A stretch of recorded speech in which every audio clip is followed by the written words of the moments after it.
In the grim darkness of the far future, there are fates worse than death. Among the countless horrors that stalk the galaxy, few inspire such visceral dread as the Chaos Dreadnought. These towering war machines, standing 12 to 15 feet tall and bristling with weapons capable of reducing entire squads to ash and shredded meat, represent one of the most nightmarish existences imaginable. But what makes them truly terrifying is not their devastating firepower or their ability to shrug off damage that would cripple a tank. It's what lies within, sealed inside each chaos. Dreadnought's armored sarcophagus is a consciousness, a Chaos Space Marine who once walked the battlefields as a warrior, who once felt the weight of his bolter in his hands and tasted victory on his tongue. Now he exists in perpetual torment, neither fully alive nor mercifully dead, trapped in a prison of adamantium and ceramite as the corrupting energies of the warp slowly consume what remains of his sanity. When the battlefield grows quiet and these machines stand idle in the holds of warships or the depths of fortress monasteries, those who pass near enough can sometimes hear them. The sounds that emerge from their vox speakers are not the measured tones of strategic assessment or the calm voice of experience. They are screams, prayers for death, pleas to gods who answer only with more suffering. To understand why Chaos Dreadnoughts beg for death, we must first understand what they were meant to be and what they have become. In the Imperium of man, to be entombed within a dreadnought is considered one of the highest honors a space marine can receive. When a warrior is mortally wounded in battle, so gravely injured that not even the enhanced healing capabilities of Astartes' physiology can save him, but his mind remains sharp and his will unbroken, he may be selected for this ancient rite. His ruined body is placed within a life-supporting sarcophagus, and that sarcophagus is installed within a dreadnought chassis. There, kept alive by arcane technologies dating back to the Dark Age of technology, he serves his chapter for centuries, or even millennia, awakened only when his wisdom and might are most needed. Between battles, Imperial dreadnoughts rest in stasis, their consciousness suspended in a dreamless sleep that makes the centuries pass like moments. When they wake, it is to reverence. Their battle brothers treat them as living legends, honored ancients whose accumulated experience makes them invaluable advisors and devastating warriors. They are cared for by skilled tech marines, maintained with ritual and prayer, their every need attended to by brothers who view their service as sacred duty. This is not to say that the existence of an Imperial dreadnought is without hardship. The isolation weighs heavily, and some struggle with the knowledge that they are slowly becoming more machine than man. But they find purpose in their service, meaning in the continuation of their duty to the Emperor. Chaos. Dreadnoughts know no such comfort. For them, entombment is not an honor, but a curse, not a continuation of duty, but a descent into nightmare. Everything that makes the existence of an Imperial dreadnought bearable, every small mercy that allows them to maintain their sanity and sense of purpose, has been stripped away by the corruption of chaos and the degradation that followed the Horus heresy. What remains is suffering in its purest form, an existence so horrific that death becomes not just preferable, but desperately craved. The roots of this horror stretch back 10,000 years to the catastrophic civil war known as the Horus heresy, when Warmaster Horus turned against the Emperor and half the Space Marine legions followed him into damnation. They took with them not just their warriors and weapons, but the technical knowledge and infrastructure that supported them. In the chaos that followed the heresy's end, as the traitor legions fled to the Eye of Terror and scattered across the galaxy, much of this knowledge was lost. The skilled tech marines who understood the intricate workings of dreadnought technology were dead, corrupted, or had fled with their secrets. The carefully maintained forges that produced new components fell silent, or were twisted into demon forges that produced abominations. Most critically, the stasis technology that allowed Imperial dreadnoughts to sleep peacefully between battles became unavailable to the traitor legions. Without the ability to maintain stasis fields, without the purification rituals that kept corruption at bay, without the reverence and care that preserves both machine and pilot, the dreadnoughts of chaos began to change. The warp's influence, which suffuses everything in the eye of terror and clings to those who serve chaos, began its slow work of corruption. And without stasis sleep to provide respite, the warriors within remained conscious, aware, feeling every moment of their imprisonment. Imagine existing in such a state. You are sealed within a metal coffin, your broken body suspended in amniotic fluids that keep your organs functioning but provide no comfort. Your eyes, if they remain, see nothing. Your ears hear only the endless hum of life support systems and the whisper of coolant through pipes. You cannot feel your body in any meaningful way. The nerve connections that once allowed you to experience touch, temperature, pain, and pleasure have been severed or redirected to the dreadnought senses. You exist in a sensory void, aware but unable to experience the physical world as you once did. For an Imperial dreadnought, this state lasts only as long as they are awake, and they are awoken only when needed. Hours become days, days become weeks, and then they return to stasis where consciousness fades and time ceases to have meaning. But for a Chaos dreadnought, there is no stasis. Days stretch into weeks, weeks into months, months into years, decades, centuries. Every moment of that time, you are aware. You are thinking, remembering, feeling the absence of sensation like a phantom limb, unable to do anything but exist in that void of sensory deprivation. The human mind was not designed to endure such isolation. Even space marines, with their enhanced psychology and mental conditioning, have limits. Sensory deprivation is a form of torture precisely because it breaks down the barriers of sanity. Without external stimuli to process, the mind turns inward, creating its own reality. Hallucinations become indistinguishable from memory. Time loses all meaning. The boundary between self and void begins to erode. And this is before we even consider the influence of chaos. The warp is not a passive force. It actively corrupts, whispering promises and lies, feeding on emotions and twisting them into grotesque parodies of their original form. A Chaos Space Marine's devotion to his legion becomes obsessive madness. His hatred of the Imperium becomes consuming rage. His desire for glory transforms into bloodlust. And when that Chaos Space Marine is sealed within a dreadnought, unable to act on these intensifying emotions, unable to find release in battle or worship or any physical act, those emotions have nowhere to go. They turn inward, growing stronger, feeding on themselves, until the pilot's mind becomes a storm of uncontrolled fury, desperation, and madness. This is the foundation of the Chaos Dreadnought's torment, but it is only the beginning. For many, perhaps most, the horror goes far deeper. The influence of chaos does not merely affect the mind. It corrupts flesh and twists reality itself. And within the confined space of a dreadnought sarcophagus, this corruption takes on particularly nightmarish forms. To truly understand the depth of this corruption, we must examine the history of how these machines evolved from honored war engines into instruments of torture. During the Great Crusade and the early days of the Horus Heresy, both loyalist and traitor legions employed the same dreadnought patterns. The Contemptor pattern, in particular, was highly prized for its sophisticated systems and powerful frame.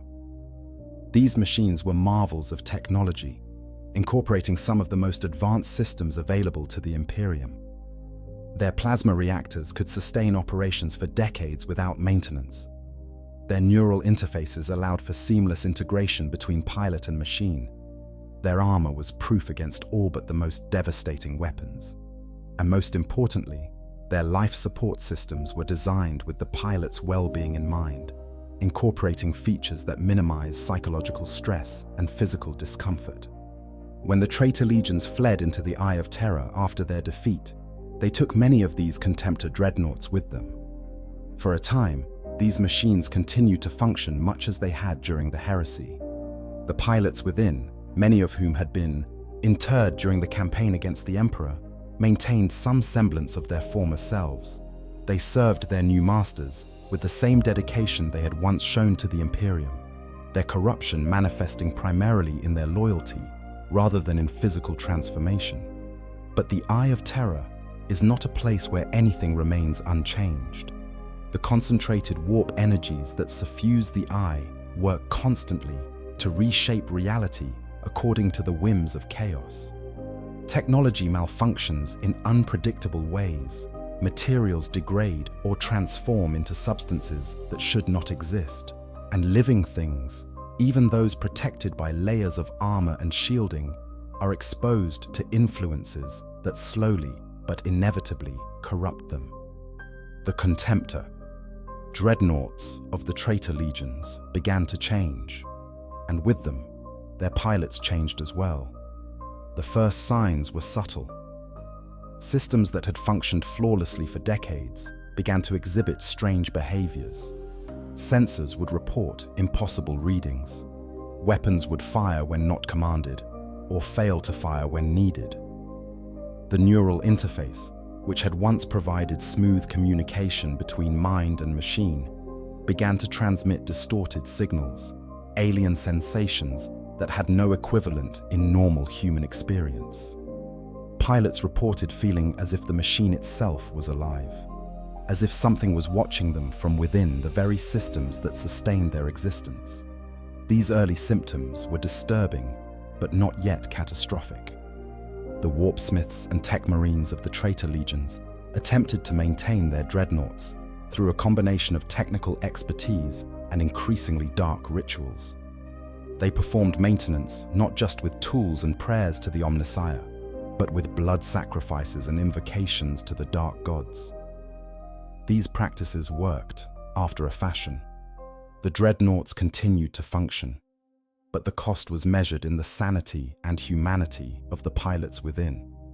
As decades turned to centuries, the deterioration accelerated. The knowledge required to properly maintain Contemptor dreadnoughts was complex and highly specialized. With each generation, more of that knowledge was lost. Tech marines who understood the principles behind the technology died in battle or fell completely to chaos corruption, their expertise twisted into something unrecognizable. The rituals that replaced technical knowledge became more elaborate and more disturbing, incorporating elements that had nothing to do with machine maintenance and everything to do with appeasing hungry gods. The dreadnoughts themselves began to take on characteristics that had nothing to do with their original design. Armor plating that should have been cold metal became warm to the touch, pulsing with something that felt like organic rhythm. Joints that should have moved with mechanical precision instead flexed and contracted like muscles. Internal systems that should have been sterile and inorganic became contaminated with something that might have been tissue, might have been fungus, might have been neither. Growths that spread through the machine's interior and could not be fully removed, no matter how thoroughly they were purged. For the pilots sealed within these corrupting machines, the experience was one of slow horror. They could feel the changes happening around them, could sense the wrongness creeping into their metal wombs. The amniotic fluid that sustained them took on new properties, sometimes becoming thicker and more viscous, other times developing colors and scents that suggested contamination. The neural connections that linked their minds to the machine began to transmit sensations that had no name, feelings that existed outside normal human experience, touches that felt like they came from inside their own consciousness rather than from external sources. Some pilots tried to resist this corruption, clinging to their memories of what they had been, attempting to maintain their identity in the face of forces designed to erode it. They recited the old battle prayers, even though they now rang hollow. They thought of their brothers, even though most of those brothers were long dead. They tried to remember their purpose, even though that purpose had been corrupted beyond recognition. These attempts at resistance were noble, but ultimately futile. The corruption was not something that could be fought with willpower alone. It was environmental, systemic, inevitable. Others embraced the corruption, hoping that surrender would bring some form of relief or power. They opened themselves to the whispers of the warp, accepted the changes happening to their bodies and machines, and sought favor from the dark gods they now served. These pilots discovered that surrender brought its own torments. The power they gained came with a price measured in suffering. The gifts bestowed by chaos were invariably double-edged, granting abilities that came wrapped in curses. A pilot who prayed to Khorne for strength might find himself unable to stop fighting, his mind locked in a permanent state of bloodlust.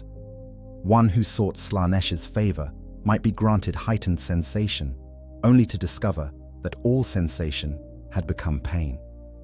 The dark gods do not grant wishes without exacting terrible costs, and those costs are particularly heavy for those already trapped in a state of torment. The degradation of the Contemptor chassis mirrors the degradation of the pilots within. These once magnificent machines, marvels of the dark age of technology, have become twisted reflections of their former glory. Some Chaos Lords still maintain a few Contemptor Dreadnoughts, viewing them as valuable assets worth the considerable effort required to keep them functional. These preserved Contemptors are often reserved for the most powerful warriors, Chaos Champions, and former Legion officers, whose skill and reputation earn them the dubious honor of entombment in a chassis that has not yet fully degraded into a hellbrute. But even these relatively well-maintained Contemptors are not what they once were. Their systems have been patched and repaired with whatever materials were available, creating hybrid mechanisms that blend Imperial technology with Chaos corruption. Their armor bears not just the marks of battle, but also the mutations and growths that afflict all things exposed to the warp for extended periods. Their weapons may function, but they do so in ways that their original designers never intended, firing projectiles that scream as they fly, or energy beams that burn with warp fire rather than conventional plasma. The pilots of these Contemptor Dreadnoughts exist in a strange, liminal state. They have avoided the full descent into hellbrute madness, but they cannot claim to be unchanged.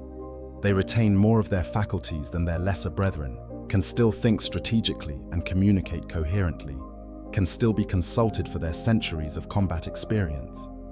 But they know what awaits them. They have seen other Contemptors slowly transform into hellbrutes.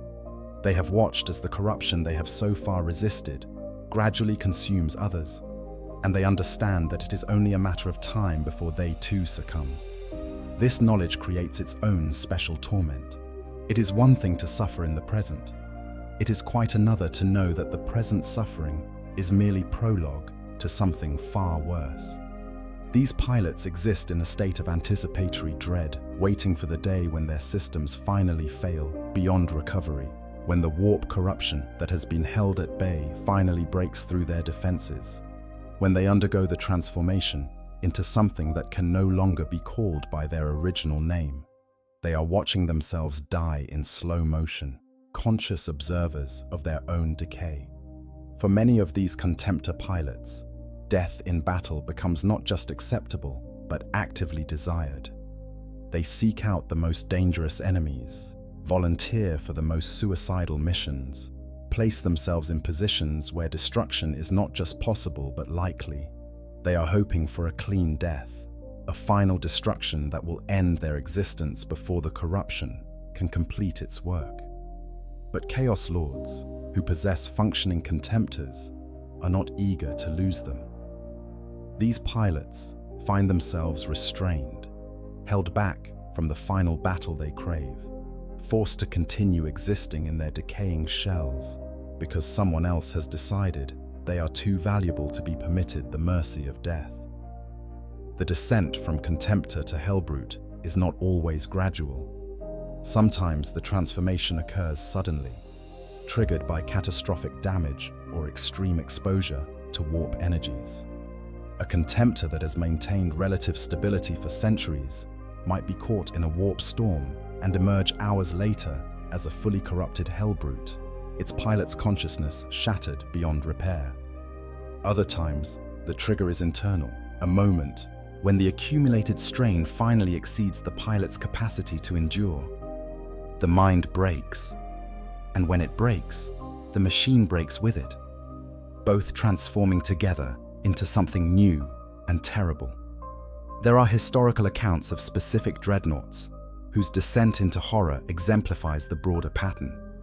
Though specific names are often lost to time or deliberately obscured, the stories remain, passed down as cautionary tales among the traitor legions. One such story speaks of a word-bearer's dreadnought who had served since the earliest days of the heresy. This pilot had been a dark apostle, a preacher of the old faiths that Lorga had brought to his legion.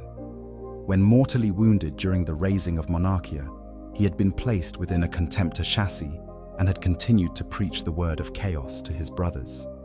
For centuries, this dark apostle remained relatively coherent, his sermons growing darker and more twisted, but retaining their persuasive power.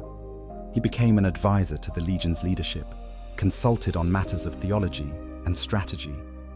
But the constant exposure to warp energies, the unending communion with dark powers, and the isolation of his existence gradually wore away his sanity. His sermons became increasingly incomprehensible, strings of words that might have been prayers or might have been madness.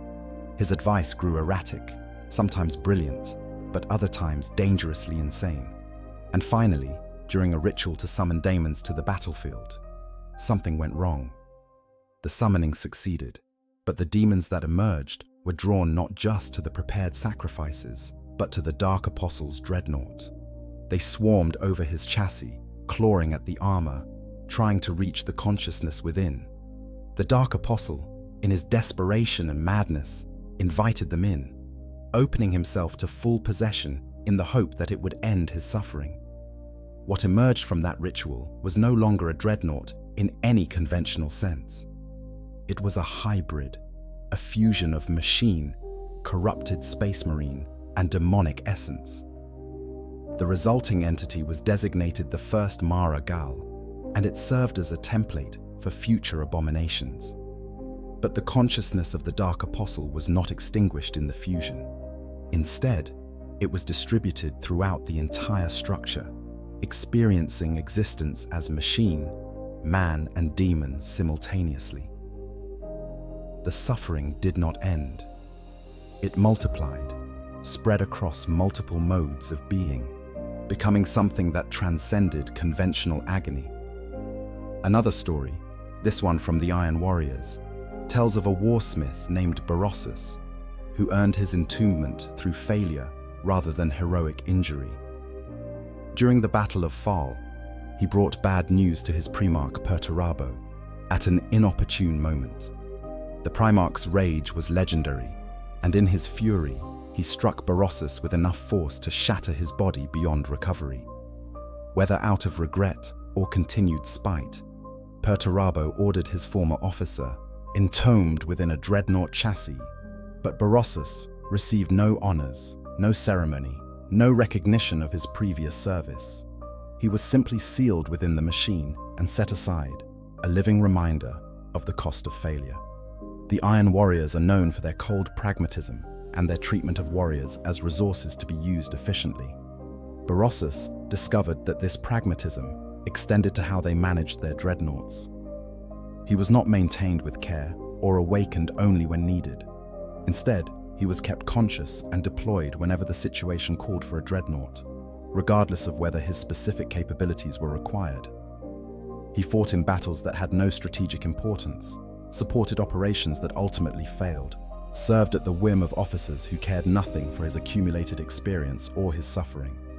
Over the decades, Berossus became increasingly bitter, his anger at his fate transforming into a general hatred of everything and everyone. He stopped caring about the Iron Warriors' objectives, fighting with mechanical efficiency, but no passion or loyalty.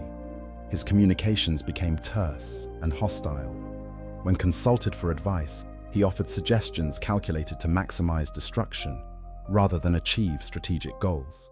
He had become exactly what the Iron Warriors deserved, a weapon that worked, but provided nothing beyond its basic function, a tool that held its wielder in contempt. The fate of Berossus illustrates how even relatively stable Chaos Dreadnoughts suffer in ways that go beyond physical transformation. The psychological impact of being treated as a tool rather than a warrior, of having your experience and wisdom ignored, of existing solely to be used by others, creates a spiritual and emotional decay that parallels the physical corruption. Berossus still possessed his faculties, could still fight effectively, could still think and plan. But the will to do any of those things beyond the bare minimum required for survival had been eroded away by years of callous treatment and purposeless existence. The manufacturing process for new Chaos Dreadnoughts, particularly Hellbrutes, reveals another layer of calculated cruelty, where Imperial Dreadnoughts are created through careful procedures designed to preserve the pilot's mind and maximize the integration between man and machine. Hellbrutes are mass-produced by warpsmiths, using methods that prioritize speed and efficiency over the well-being of those being entombed. The Dark Mechanicum, the corrupted forge worlds that serve chaos, have developed industrial processes for Hellbrute creation that treat pilots as raw materials rather than warriors deserving of respect. The first step in creating a Hellbrute involves preparing the sarcophagus itself. Unlike Imperial sarcophagi, which are crafted with precision and blessed with sacred oils, Hellbrute sarcophagi are forged in demon forges where the boundary between machine and living thing has been deliberately blurred. The metal is treated with substances that should not exist, compounds that cause it to take on organic properties. Living tissue is incorporated into the structure, not as a corruption that develops over time, but as a design feature built in from the beginning. The result is a sarcophagus that is alive in some horrifying sense, a thing that hungers for the flesh that will be placed within it. When a Chaos Space Marine is selected for entombment, whether through injury, punishment, or simply being in the wrong place at the wrong time, they are brought to the Demon Forge and prepared for the process. This preparation is not gentle. The warrior's body is assessed to determine what can be removed and what must be kept. Limbs are amputated, not cleanly, but roughly, with instruments designed to cause maximum trauma. Organs are extracted or rearranged to fit the constraints of the sarcophagus. The spine is often broken deliberately to prevent any possibility of the pilot attempting to physically resist their confinement. Throughout this process, the victim remains conscious. Anesthetics are not used because the pain is considered part of the binding ritual. The agony experienced during the entombment process creates a psychic imprint that links the pilot to the machine in ways that technical connections alone cannot achieve. The screams, the terror, the desperate struggle to escape, all of this is channeled into the sarcophagus's systems, feeding the pseudo-parasitic entity that waits within, priming it to begin its work of fusion and consumption. Once the body has been prepared, it is lowered into the sarcophagus and the neural connections are made. This is not the careful attachment of cables and interfaces that characterizes Imperial entombment. It is a forced penetration, spikes and probes driven into the brain and spinal column with brutal efficiency. The pilot experiences this as a violation, an invasion of their most fundamental self. The connections burn as they are made, transmitting pain instead of information, establishing communication channels that will never work properly, that will always carry distortion and corruption alongside any intended signals. The sarcophagus is then sealed, and the amniotic fluid is pumped in. This fluid is not sterile saline, but something else, something tainted. It burns the wounds it touches. It tastes of chemicals and worse things when it inevitably gets into the mouth and nose. It is thick enough to make breathing difficult, creating a constant sensation of drowning. And it contains living things, microscopic entities that begin immediately to colonize the pilot's remaining flesh, working their way into wounds and orifices, starting the process of fusion from the very first moment. The final step is the installation of the sarcophagus into the Hellbrute chassis. The sarcophagus is locked into place and the systems are activated. The pilot suddenly finds themselves connected to the Hellbrutes, sensors and weapons, receiving a flood of information they are not prepared to process. The experience is overwhelming, disorienting, maddening.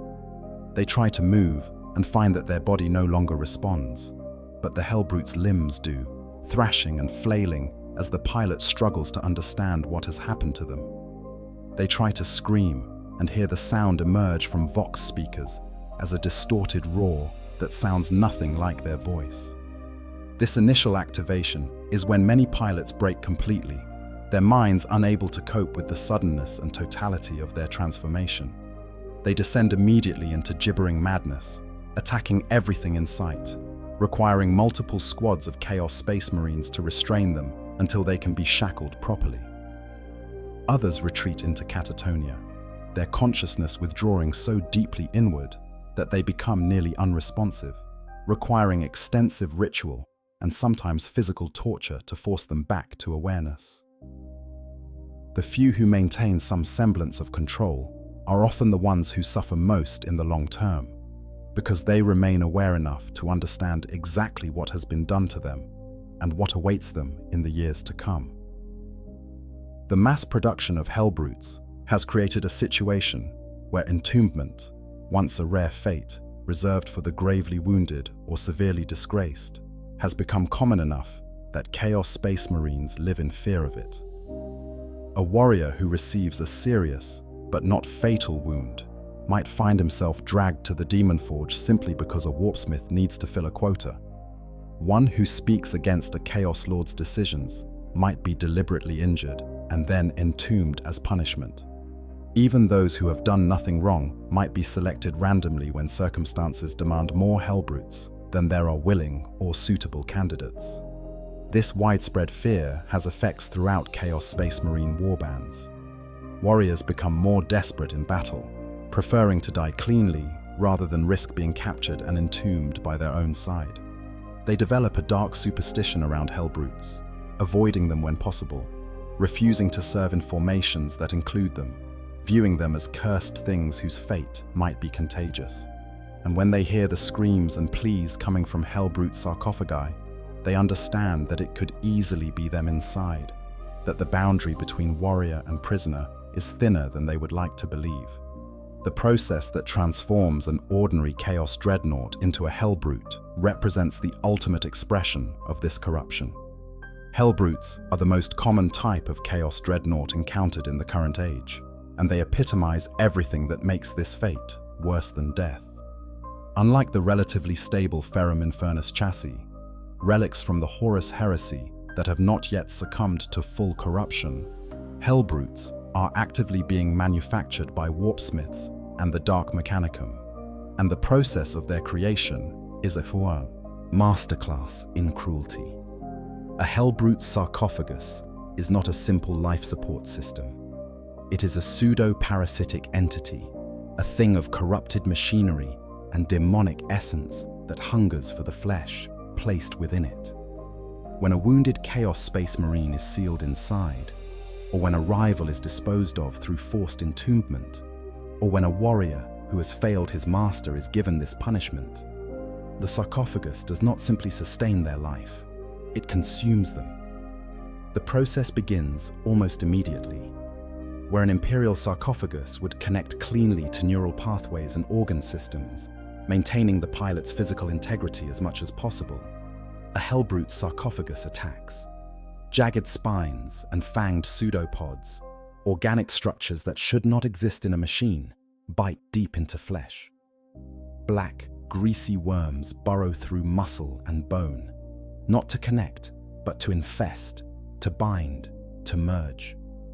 The nervous system of the entombed warrior is forcibly twinned with the artificial nerve bundles of the Hellbrute, a fusion that is neither clean nor painless. Over time, measured in months and years of continuous exposure, the flesh of the pilot begins to meld with the metal of the machine. Skin fuses with steel, organs spread and flatten against internal surfaces, becoming part of the chassis itself. What was once a relatively clear boundary between man and machine dissolves into a horrifying hybrid where it becomes impossible to tell where the pilot ends and the Hellbrute begins. The machine itself begins to take on organic characteristics, its armor plating developing the texture of diseased flesh, its joints moving with muscular contractions rather than purely mechanical actuation. This transformation is not a metamorphosis into something stronger or more powerful in any meaningful sense. It is degradation, a slow dissolution of identity and form. The pilot does not gain the strength of the machine while retaining their humanity. Instead, they lose their humanity while being forced to endure the sensations of the machine. Every impact the Hellbrute takes is felt as pain in flesh that is no longer entirely flesh. Every wound that penetrates the armor is experienced as a violation of the body that now extends far beyond the original organic form. And through all of this, consciousness remains. That may be the cruelest aspect of the transformation. A more merciful process would allow the mind to break completely, to retreat into catatonia or fragment into something that no longer experiences suffering. But Hellbrutes remain aware, even as they descend into madness. They know what they were. They remember being something other than this fusion of meat and metal. They understand, on some level, what has been done to them, and that understanding drives them to a rage and despair so profound that it can only be expressed through violence. The amniotic fluids that were meant to preserve now feel like drowning. The neural connections that were meant to allow control now transmit only pain and distortion. The life support systems that keep the organs functioning feel like chains, binding them to an existence they would give anything to escape. A Hellbrute pilot's every thought is colored by the desire for death, but death will not come easily. The very corruption that makes their existence unbearable also makes them extraordinarily difficult to kill. Their flesh-metal hybrid form is resilient in ways that pure organic matter or pure machinery could never match. To destroy a Hellbrute requires concentrated firepower, and even then, the pilot within may survive, their torment continuing in a new and even more broken form. This physical transformation is accompanied by complete psychological breakdown. Most Hellbrutes are utterly insane even before the flesh-melding process is complete. The combination of sensory deprivation, chaos corruption, and the traumatic fusion with the machine is simply too much for any mind to bear intact. They descend into a state of perpetual rage, a fury so consuming that it obliterates any other emotion or thought. Everything becomes the enemy. Reality itself becomes something to be destroyed. The only purpose that remains is violence, not as a means to an end, but as an end in itself, a way to externalize the internal agony that can never be fully expressed. This madness manifests in ways that make Hellbrutes as dangerous to their allies as to their enemies. When a Hellbrute is unleashed on the battlefield, it does not always follow orders or focus on designated targets. If no enemies are immediately available, or if the red haze of rage becomes too intense, a Hellbrute will turn on anything nearby. Other Chaos Space Marines, cultists, even demon engines, and the Chaos Lords who command them all become potential targets for the unthinking violence of a fully enraged Hellbrute. This unpredictability means that they must be carefully managed, their madness directed as much as possible toward the enemy before it can turn inward on the warband itself. Between battles, this management takes a very specific form. Chaos Dreadnoughts and Hellbrutes are shackled, not as a sign of respect or for simple storage, but like dangerous animals that might break free and rampage at any moment. Heavy chains bind their limbs. Restraining clamps lock their weapons in safe positions. The sarcophagus itself may be removed from the chassis entirely and stored separately, left in some dark corner of a warship's hold or a fortress's deepest dungeon, where the screams and pleas of the pilot within can be safely ignored.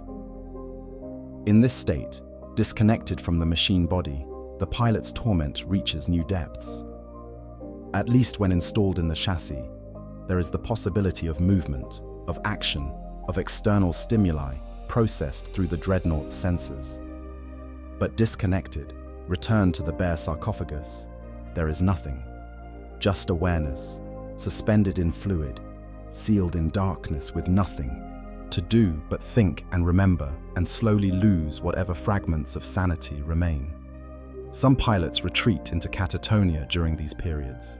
Others rage against their prison, their fury having no outlet, building and building until the next time they are unleashed. Still others, the most aware and most tormented, simply pray for death. They beg any power that might listen, any god or demon or enemy warrior to end their existence. But no one listens, and no mercy comes. The horror of the Chaos Dreadnought experience is not uniform across all traitor legions. Each of the original traitor legions and their successor warbands has developed their own particular approaches to Dreadnought use, approaches that reflect their patron gods and add unique dimensions to the suffering of those entombed. Understanding these legion-specific horrors reveals just how many different ways this fate can be made worse. The World Eaters, devotees of Khorne, the blood god, transform their dreadnoughts into berserker dreadnoughts. These war machines are optimized for close combat, larger and faster than standard patterns, designed to charge headlong into enemy lines in suicidal assaults. The pilots within are driven by the same rage that consumes all World Eaters, but their rage is trapped, given no satisfactory release. World Eaters' warriors are defined by the butcher's nails, archaeotech implants in their brains that flood them with aggression and reward them with pleasure only through acts of violence. For a World Eater in the flesh, battle provides some relief from the constant anger, some moments of clarity achieved through bloodshed. But for a World Eater trapped in a dreadnought, even this relief is incomplete.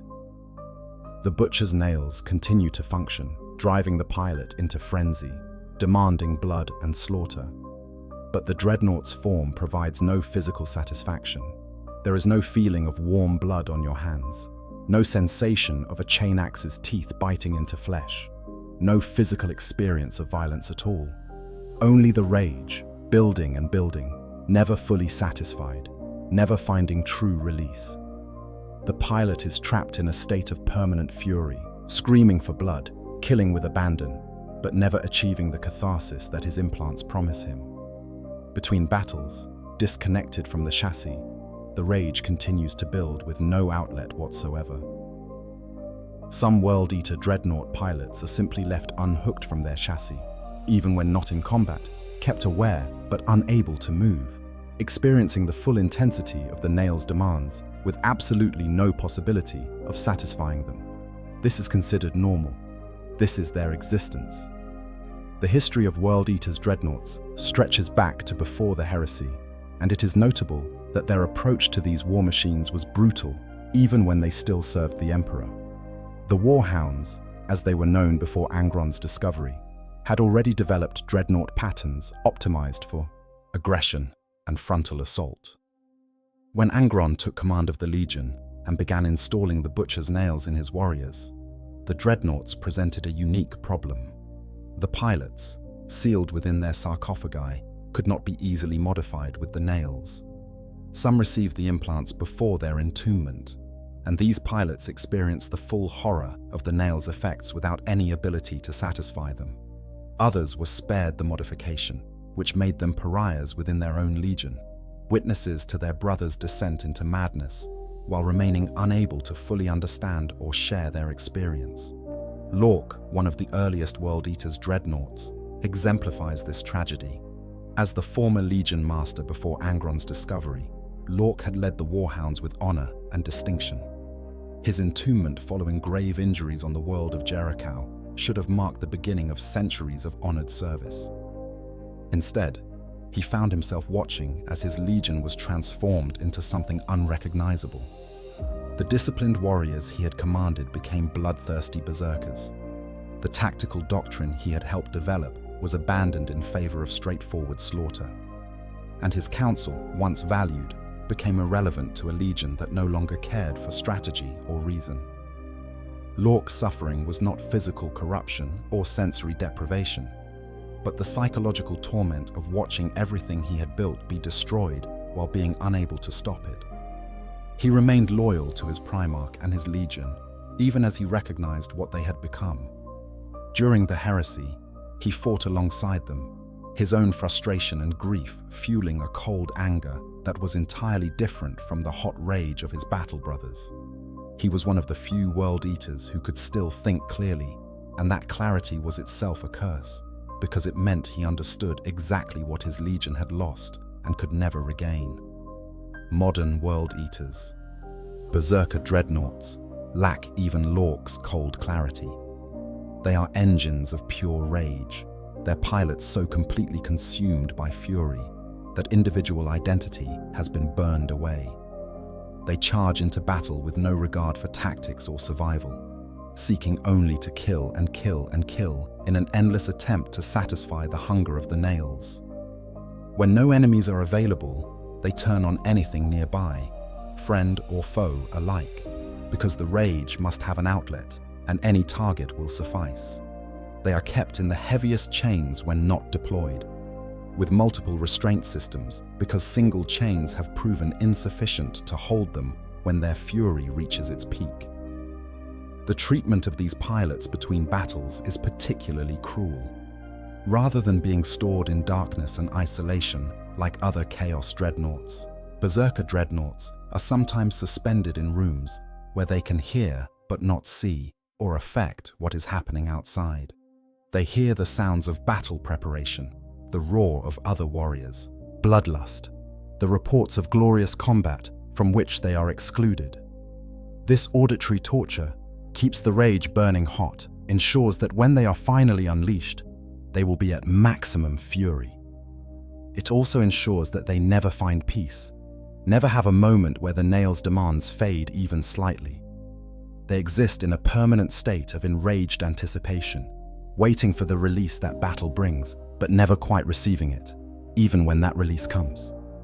The Emperor's children present a different nightmare entirely. Devotees of Slaanesh, they pursue sensation and excess in all things. For an Emperor's children warrior, existence is defined by the pursuit and experience of stimuli. The more intense, the better. They modify their bodies with drugs and surgeries designed to heighten every sensation. They seek out new experiences with fanatical devotion. They live for the feeling of life in all its intensity. To be placed in a dreadnought, for such warriors, is to be denied the very thing that gives their existence meaning. The sonic dreadnoughts deployed by the Emperor's children and other Slaaneshi warbands are armed with massive versions of the sonic weapons wielded by noise marines, weapons that kill through sound and vibration. But the pilots within experience none of it. The sensory deprivation that would be merely maddening for other Chaos Space Marines is existentially horrifying for one who has dedicated their existence to sensation. Every sense has been stripped away. Touch, taste, smell, even the distorted visual and auditory input of a normal dreadnought's senses, all reduced to the bare minimum necessary for targeting and locomotion. The cruelty of this fate is magnified by the fact that Emperor's children warriors often volunteered for body modifications that made them more sensitive to pleasure and pain. They underwent procedures to enhance their nervous systems, implanted organs designed to produce specific chemical responses, consumed substances that permanently altered their brain chemistry. All of these modifications continue to function within the sarcophagus, but they have nothing to respond to. The enhanced nervous system sends signals through a body that no longer truly exists. The implanted organs produce chemicals that flood through a system with no way to metabolize or experience their effects properly. The altered brain chemistry creates needs and cravings that can never be satisfied. Some Slaaneshi Chaos Lords keep their failed or disgraced warriors in drugged hazes within their dreadnought sarcophagi, pumping them full of chemicals that create artificial sensations and hallucinations. This might seem like mercy, but it is simply another form of torture. The hallucinations are not reliable or pleasant. They fluctuate between euphoria and agony with no pattern or warning. The pilot never knows if the next sensation will be ecstasy or horror, and they have no control over any of it. They exist in a chemical fever, dream, disconnected from reality, unable to satisfy their addiction to experience in any meaningful way. And when the drugs wear off, when the hallucinations fade, they are left with the emptiness again, the void of sensation that defines their prison. For many, entombment in a sonic dreadnought is specifically used as punishment for failure or disobedience, precisely because it represents the antithesis of everything they value, the degradation of Emperor's children. Dreadnought pilots follows a predictable pattern. Initially, they try to find sensation in whatever small inputs remain available to them. They focus intensely on the minimal tactile feedback from the neural interface, magnifying tiny signals into experiences they can actually feel. They analyze every vibration that passes through the chassis, every temperature fluctuation, every sound that reaches their senses, treating these minute variations as precious treasures to be savored. This hyper-attention to minimal stimuli keeps them sane for a time, gives them something to focus on, some way to engage with their addictive need for experience. But the law of diminishing returns applies even to sensation. What was initially fascinating becomes familiar, then boring, then maddeningly insufficient. The pilot's enhanced nervous system, designed to amplify pleasurable sensations, instead amplifies the frustration of having nothing to amplify. The chemical systems in their body, unable to receive the inputs they were designed for, begin to malfunction, producing random surges of emotion and sensation that bear no relationship to external reality. The hallucinations that were initially sought after as relief become indistinguishable from reality, creating a confused state where the pilot can no longer tell what is real and what is imagination. The final stage of this degradation is a particular form of madness unique to Slaaneshi dreadnoughts. The pilot becomes convinced that they are experiencing incredible sensations, that the void of sensory input is actually fullness beyond measure. They describe ecstasies and agonies that bear no relationship to anything actually happening, lost in a fantasy world constructed by their broken minds to protect them from the unbearable truth of their deprivation. But this protective madness is not complete oblivion. Somewhere in the depths of their consciousness, they still know the truth. The ecstasies are lies. The agonies are substitutes for the real sensation they crave. And that knowledge, buried beneath layers of delusion, continues to torment them even after they have lost touch with external reality. The Thousand Sons employ perhaps the most calculated cruelty in their approach to Hellbrutes. This legion, composed primarily of soulless suits of armor animated by sorcery, the Rubric Marines, who are all that remain of most of the Legion's warriors, has a unique problem. Rubric Marines cannot be placed in dreadnoughts because they lack the organic, material and spiritual essence necessary to power the machine. And no sorcerer, the only truly living members of the Legion, would ever willingly accept entombment in such a crude prison. The solution the Thousand Sons have developed is deception and ritual torture. They lure warriors from other Chaos warbands into their ranks with promises of arcane knowledge and unimaginable power. These recruited warriors are subjected to a series of trials, rituals designed to bind their souls to the Hellbrute systems. Only after they have been fully committed, after their essence has been linked to the machine through sorcerous means, is the true nature of their fate revealed. The warrior is then flensed. Their body is reduced with warp flame until they are nothing but a burnt mass of organs, bones, and nerve fibers.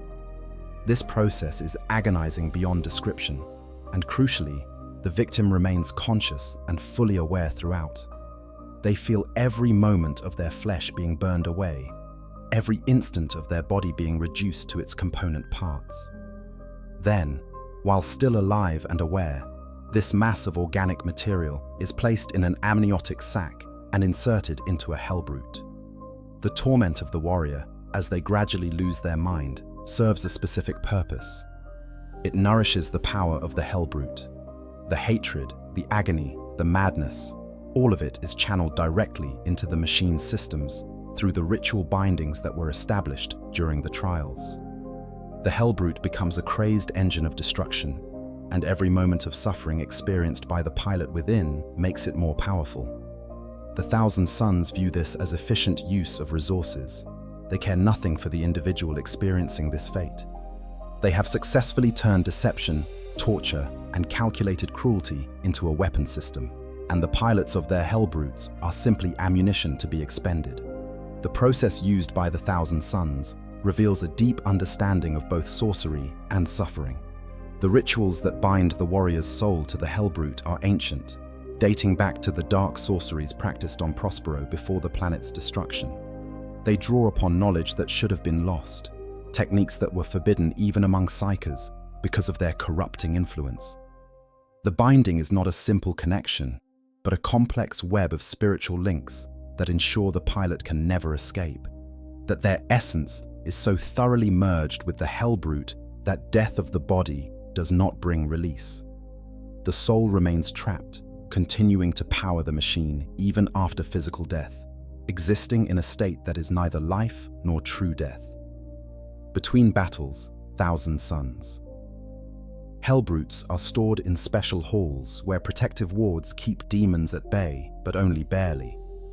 The sarcophagus containing the pilot is removed from the chassis and hung suspended, surrounded by demonic entities that press against the wards, trying to reach the consciousness within. The pilot can sense these demons, can feel their hunger and malice, can hear their whispers, promising even worse torments than those already being experienced. This creates a state of constant terror, the knowledge that only thin barriers of sorcery prevent an even more horrible fate. The pilot prays for the wards to fail, hoping that demonic possession will at least end their current suffering, but simultaneously fears that failure, because what lies beyond, might be even worse. The hatred that Thousand Sons Hellbrute pilots feel toward their captors is unique in its intensity. Other Chaos Dreadnoughts might hate their fate, might hate the universe or specific enemies, but Thousand Sons Hellbrutes hate with the specific fury of the betrayed. They were promised knowledge and power. They were given agony and imprisonment. They trusted in the word of sorcerers who proved that trust to be worthless.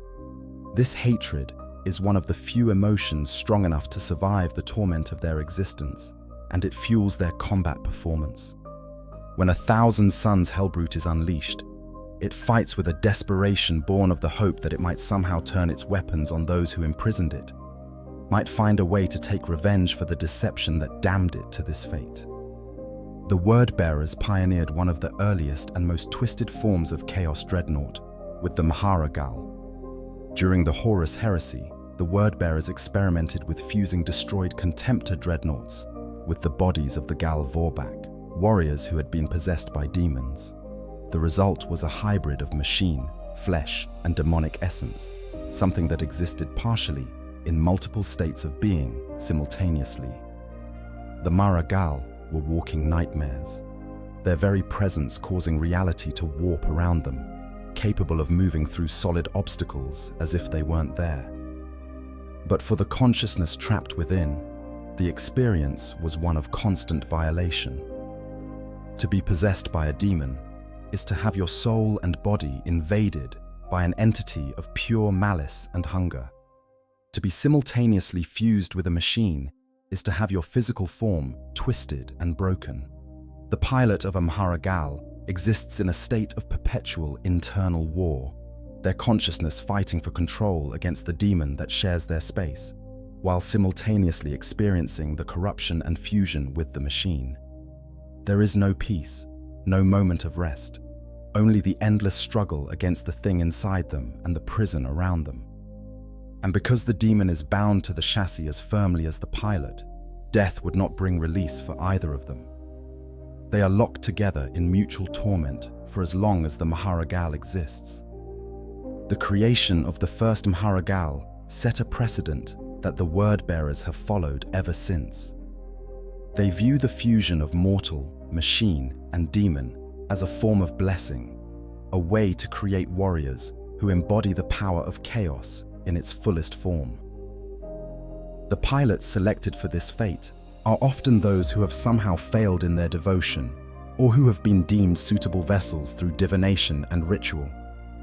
The selection process itself is terrifying, because any word-bearer knows that they might be chosen at any time, that their service to the dark gods might be rewarded with this particular form of damnation.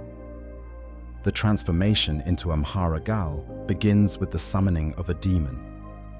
The specific entity is chosen based on the warrior being transformed, with certain demons considered more compatible with certain personalities or purposes. The warrior is placed within the damaged Contemptor chassis while still conscious, their body positioned in ways that maximize their physical connection to the machine's systems. Then the demon is called forth and directed into the same space, forced to occupy the chassis alongside the mortal consciousness. The initial moment of fusion is universally described by those who witness it as a moment of pure horror. The warrior screams as the demon invades their space, their body and soul stretched to accommodate an entity that was never meant to coexist with mortal flesh. The chassis itself reacts, its systems fluctuating wildly as demonic energy floods through circuits designed for purely mechanical power. The metal of the armor warps and transforms, taking on organic characteristics, growing spines and eyes and mouths that should not exist on a war machine. And through it all, the consciousness of the warrior remains aware, experiencing every moment of their transformation into something that is neither man, nor demon, nor machine, but a horrific fusion of all three. The completed Mhara-Gal is a being of immense power, but also immense suffering. The pilot and the demon are in constant conflict, each trying to assert dominance, neither able to fully control the shared form. The machine itself has become semi-sentient, its corrupted systems developing something that might be called desire, hunger, malice. Three separate wills struggle for control within a single chassis, and the resulting behavior is erratic and dangerous. A Mhara-Gal might follow orders perfectly in one battle and completely ignore them in the next. It might fight with brilliant tactical awareness or simply rampage without thought.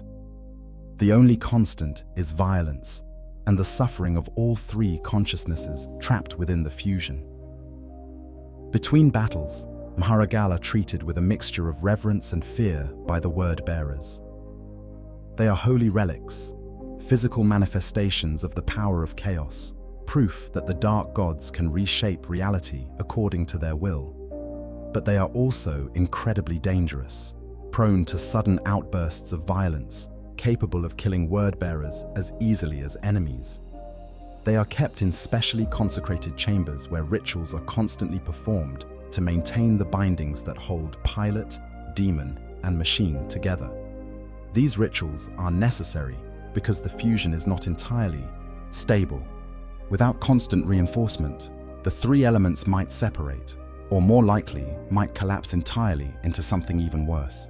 A complete corruption that destroys all three consciousnesses and leaves only a mindless demon engine. The Iron Warriors, known for their siege warfare expertise and cold pragmatism, treat their dreadnoughts with the same utilitarian brutality they apply to everything else. Iron Warriors' dreadnoughts are viewed as siege equipment, mobile artillery, and assault platforms valued for their firepower and armor rather than for the warriors within. The pilots are expected to function efficiently and are maintained just well enough to ensure that functionality. Anything beyond that is considered wasteful. This purely functional approach creates its own unique torments. Iron Warriors. Dreadnought pilots are not honored or revered. They are not feared for their madness or kept isolated to protect others. They are simply used, deployed whenever needed, stored when not, with no consideration for their psychological or spiritual needs. The casual cruelty of this treatment, the complete absence of even the pretense of care, can be more psychologically devastating than active torture. It communicates a message that is perhaps worse than hatred. It communicates indifference. The pilot's suffering means nothing. Their experience means nothing. They are tools, and tools do not warrant emotional consideration. Many Iron Warriors dreadnoughts respond to this treatment by embracing the same cold pragmatism. They become what they are treated as, functioning mechanisms that perform their duties with mechanical efficiency and nothing more. They do not volunteer information or advice unless asked. They do not form attachments to other warriors. They do not care about the outcomes of the battles they fight beyond the immediate tactical requirements of their own survival. They have learned that emotional engagement brings only suffering, and so they shut down the parts of themselves capable of such engagement, becoming empty shells that happen to still think. But this protective numbness is never complete. Underneath the cold exterior, the pain remains. The awareness of what they have become, what they have been reduced to, continues to gnaw at them. They remember being warriors who fought for something beyond mere function, who had pride in their legion and their accomplishments. They remember caring about the outcomes of battles, about the brothers who fought beside them, about the great crusade they once believed in. And the contrast between those memories and their current existence as living tools creates a deep well of bitterness that never truly goes away, no matter how effectively they might pretend to be machines. The Death Guard's approach to dreadnoughts reflects their patron Nurgle's nature. Death Guard dreadnoughts are left to rot, their systems degrading not through lack of maintenance, but through deliberate exposure to diseases and corruption. The pilots within experience a slow physical decay that mirrors their spiritual corruption. Their flesh putrefies within the sarcophagus, melding with the amniotic fluid to create a soup of diseased tissue that somehow remains alive. They feel themselves rotting, feel the advance of decay through their remaining body, but death never comes. Nurgle's gifts ensure that they continue to exist even as they fall apart, their consciousness persisting in a body that should, by all rights, be dead. This state of living decay has a strange psychological effect.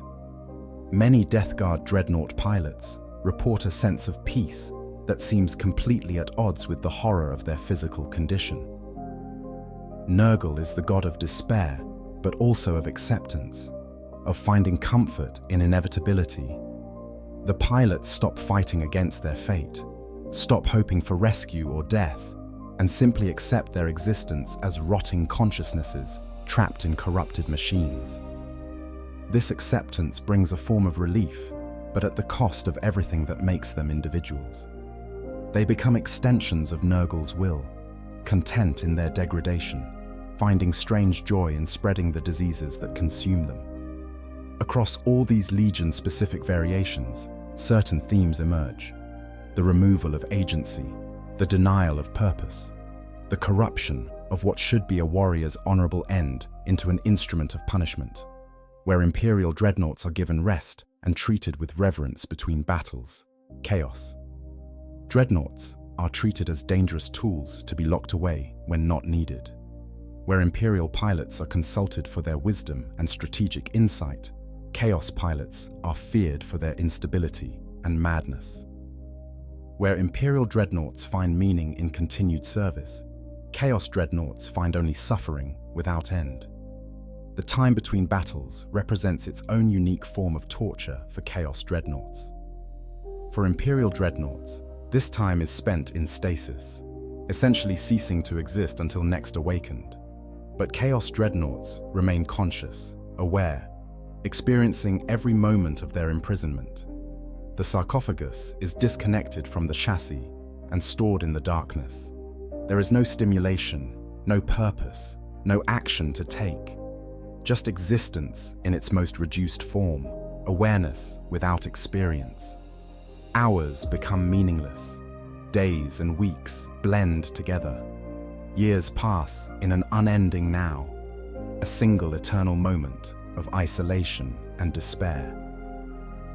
The mind, deprived of external input, begins to create its own reality. Memories become indistinguishable from hallucinations. The past and present merge into a confused blur. Identity itself becomes questionable. Who am I? What am I? Was I ever anything other than this consciousness suspended in darkness? These questions circle endlessly through the mind, each iteration stripping away a little more certainty, a little more sense of self. Some pilots retreat into madness as a form of escape. They construct elaborate fantasy worlds in their minds, scenarios where they are still warriors in the flesh, still capable of action and choice. But these fantasies inevitably collapse, shattered by the undeniable reality of their situation. The darkness returns, the awareness of the sarcophagus returns, and with it comes the crushing realization that no escape is possible. This cycle repeats endlessly, each collapse into reality accompanied by fresh despair. Others focus their awareness on hatred. They nurture their rage, feeding it with memories of betrayal, defeat, or perceived injustices. This hatred becomes their anchor, the one emotion strong enough to maintain coherence in the void. But hatred without outlet is corrosive.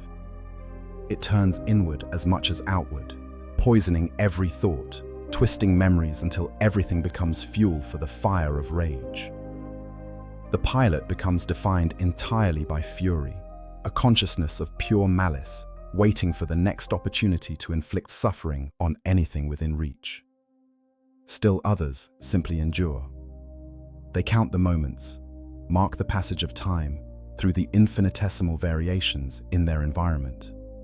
The slight changes in temperature as the ship's systems cycle, the distant vibrations of footsteps or machinery, anything that provides evidence that they still exist in a physical universe and have not been completely erased. This attention to detail, this desperate grasp for any form of stimulation, is both a survival mechanism and a form of torture in itself. Each tiny variation is seized upon with desperate intensity, analyzed and reanalyzed until it has been wrung dry of any meaning it might have held. And then there is nothing again until the next minuscule change occurs. When battle finally comes, when the sarcophagus is retrieved from storage and reconnected to the chassis, the experience is overwhelming. Suddenly, after however long in the void, there is input. Sensors activate, feeding data about the external world directly into the pilot's consciousness. Visual, auditory, tactical information floods in. The ability to move returns, limbs responding to thought, weapons systems coming online. For a brief moment, there might be something approaching relief, even joy. Purpose has returned, action is possible, the void has ended. But this relief is immediately consumed by rage. All the madness, all the fury, all the desperation that built up during the period of isolation comes pouring out. The Chaos Dreadnought lurches into motion with a scream of tortured metal and even more tortured vox speakers. Its weapons fire indiscriminately, targeting anything that moves. Its massive fists swing wildly, crushing anything in reach. The pilot is not engaging in tactical combat. They are venting, releasing an impossible pressure of accumulated suffering through the only outlet available to them, violence. This is when Chaos Dreadnoughts are most dangerous to their own side. The madness makes them unpredictable. They might charge enemy lines as directed, or they might turn on nearby cultists simply because they are closer. They might focus on a designated target, or they might fixate on some meaningless detail of the battlefield and pursue it with single-minded intensity. Their behavior follows no rational pattern because there is no rationality left, only the primal need to destroy, to hurt something, anything, as much as they hurt inside. For the pilot, combat provides a form of purpose, however twisted. The sensations of battle, even filtered through the Dreadnought's mechanical sensors, are something. The impact of return fire against armor is felt. The recoil of weapons firing is experienced. Enemy positions are identified and engaged. There is external focus, something to concentrate on other than the internal void. This makes combat simultaneously the only relief available, and the thing that ensures the cycle will continue. Because after the battle, After the ammunition is expended and the enemies are dead or driven back, the dreadnought will be shut down again. The sarcophagus will be disconnected, returned to storage, and the darkness will resume. The most aware pilots understand this cycle. They know that each battle is temporary, that the void waits for them after every deployment. This knowledge makes every moment of combat precious and simultaneously worthless. Precious, because it is the only break in the endless isolation. Worthless because it changes nothing, because it always ends, because there is always more darkness waiting. Some pilots try to extend their time in combat, deliberately avoiding mission objectives to prolong the engagement. Others embrace death, seeking out the most dangerous enemies, hoping that this time they will find the destruction that has eluded them so far. But death does not come easily to a Chaos Dreadnought. The combination of heavy armor, corrupt resilience, and the sheer size of the machine makes them extraordinarily difficult to destroy. Weapons that would kill a normal Space Marine simply scar the armor. Anti-tank weapons that would disable a vehicle might cripple a limb but leave the chassis functional. Even catastrophic damage often leaves the sarcophagus intact, the pilot alive inside the wreckage of their machine body, still conscious, still aware, still suffering. They might be retrieved and placed in a new chassis, or they might be left in the ruins until someone decides they are worth salvaging. Either way, the torment continues. This brings us to the central question. Why is this fate worse than death? Why do Chaos Dreadnoughts beg for the end rather than embracing their transformation into living weapons? The answer lies in the complete absence of everything that makes existence bearable. A warrior values agency, the ability to make choices and take action. A Chaos Dreadnought has no agency. They are locked into their chassis, used when convenient, stored when not. Their movements are constrained by the machine's design. Their actions are limited to what the weapons and limbs allow. Even in combat, when they have some freedom of movement, they are tools being wielded by others rather than independent actors. A person needs purpose, something to give their existence meaning beyond mere survival. Imperial Dreadnoughts have purpose in their continued service to their chapter and the Emperor. They are advisors, warriors, living links to the chapter's history. Chaos Dreadnoughts have no such purpose. They are not consulted for advice. They are not valued for their experience. They are weapons, and weapons have no purpose beyond being used. Between uses, they have no reason to exist at all. A conscious being requires stimulation, input from the external world to maintain sanity and sense of self. Chaos. Dreadnoughts are deprived of almost all stimulation for the vast majority of their existence. The sensory void they experience is a recognized form of torture, one that breaks down psychological stability in days or weeks. Chaos. Dreadnoughts experience it for years, decades, centuries. The fact that they remain conscious at all is itself a form of cruelty.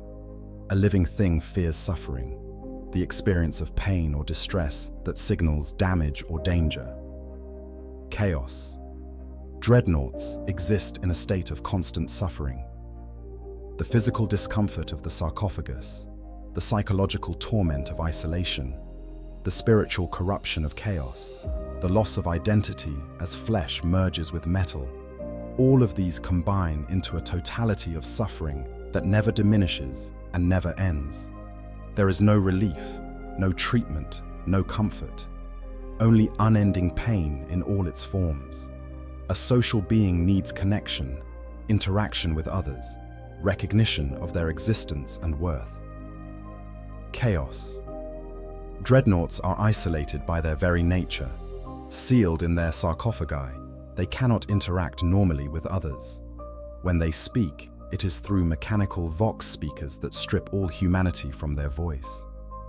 They are feared rather than respected, shackled rather than honored.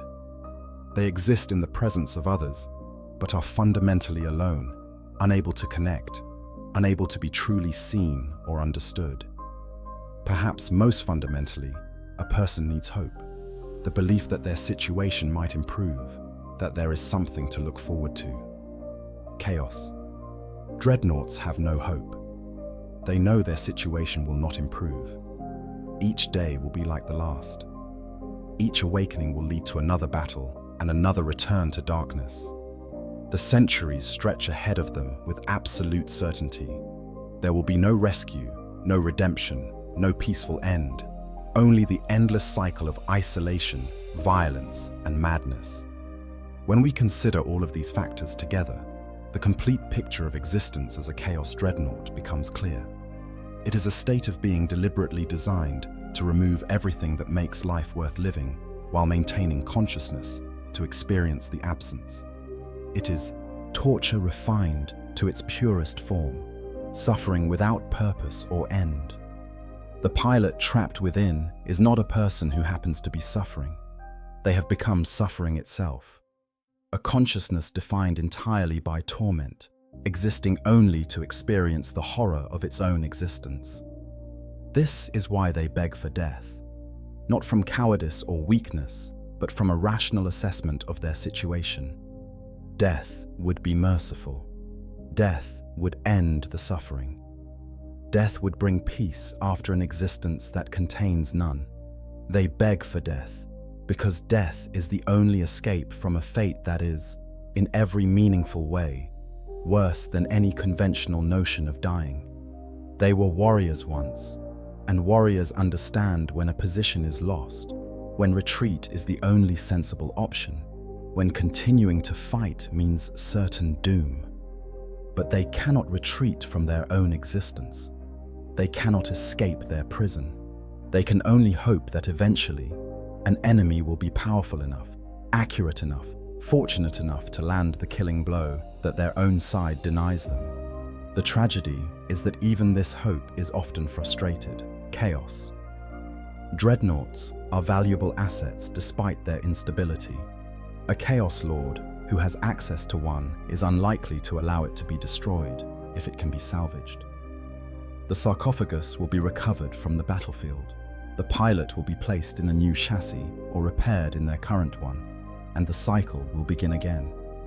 Another period in the darkness, another battle of madness and violence, another return to isolation, over and over, without end, until perhaps centuries from now, perhaps millennia, they are finally destroyed so completely that no recovery is possible.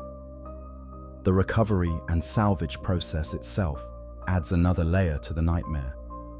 When a dreadnought falls in battle, the recovery teams approach with a mixture of efficiency and dread.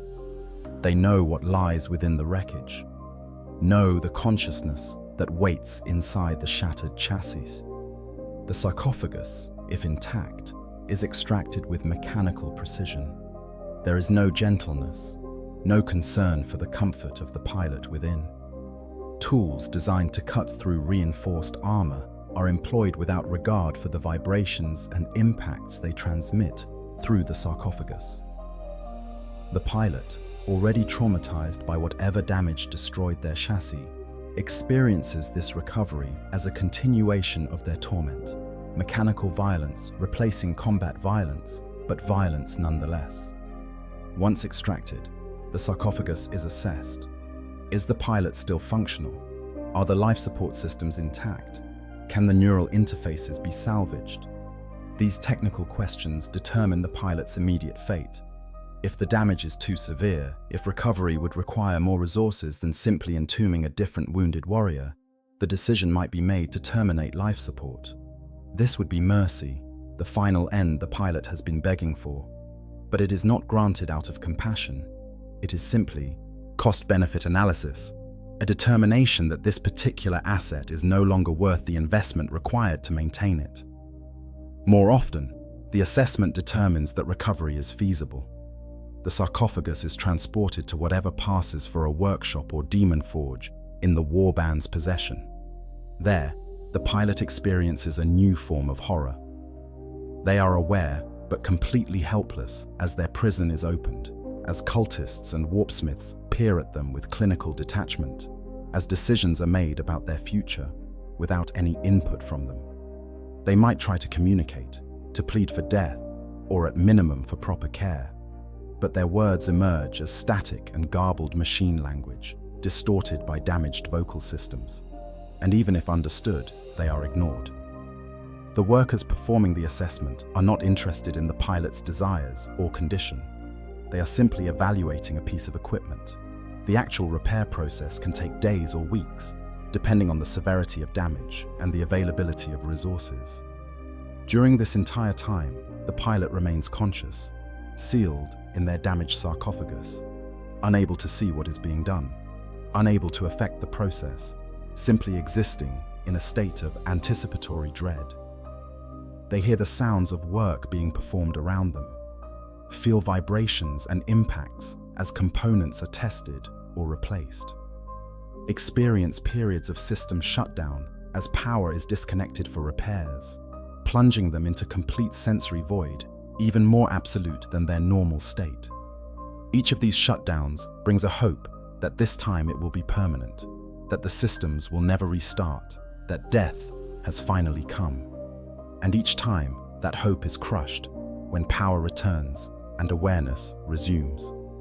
When the repairs are complete, when a chassis has been prepared to receive them, the sarcophagus is reinstalled. This moment of reconnection is simultaneously the end of one nightmare and the beginning of another. The pilot experiences the familiar surge of input as the chassis systems link to their neural interfaces.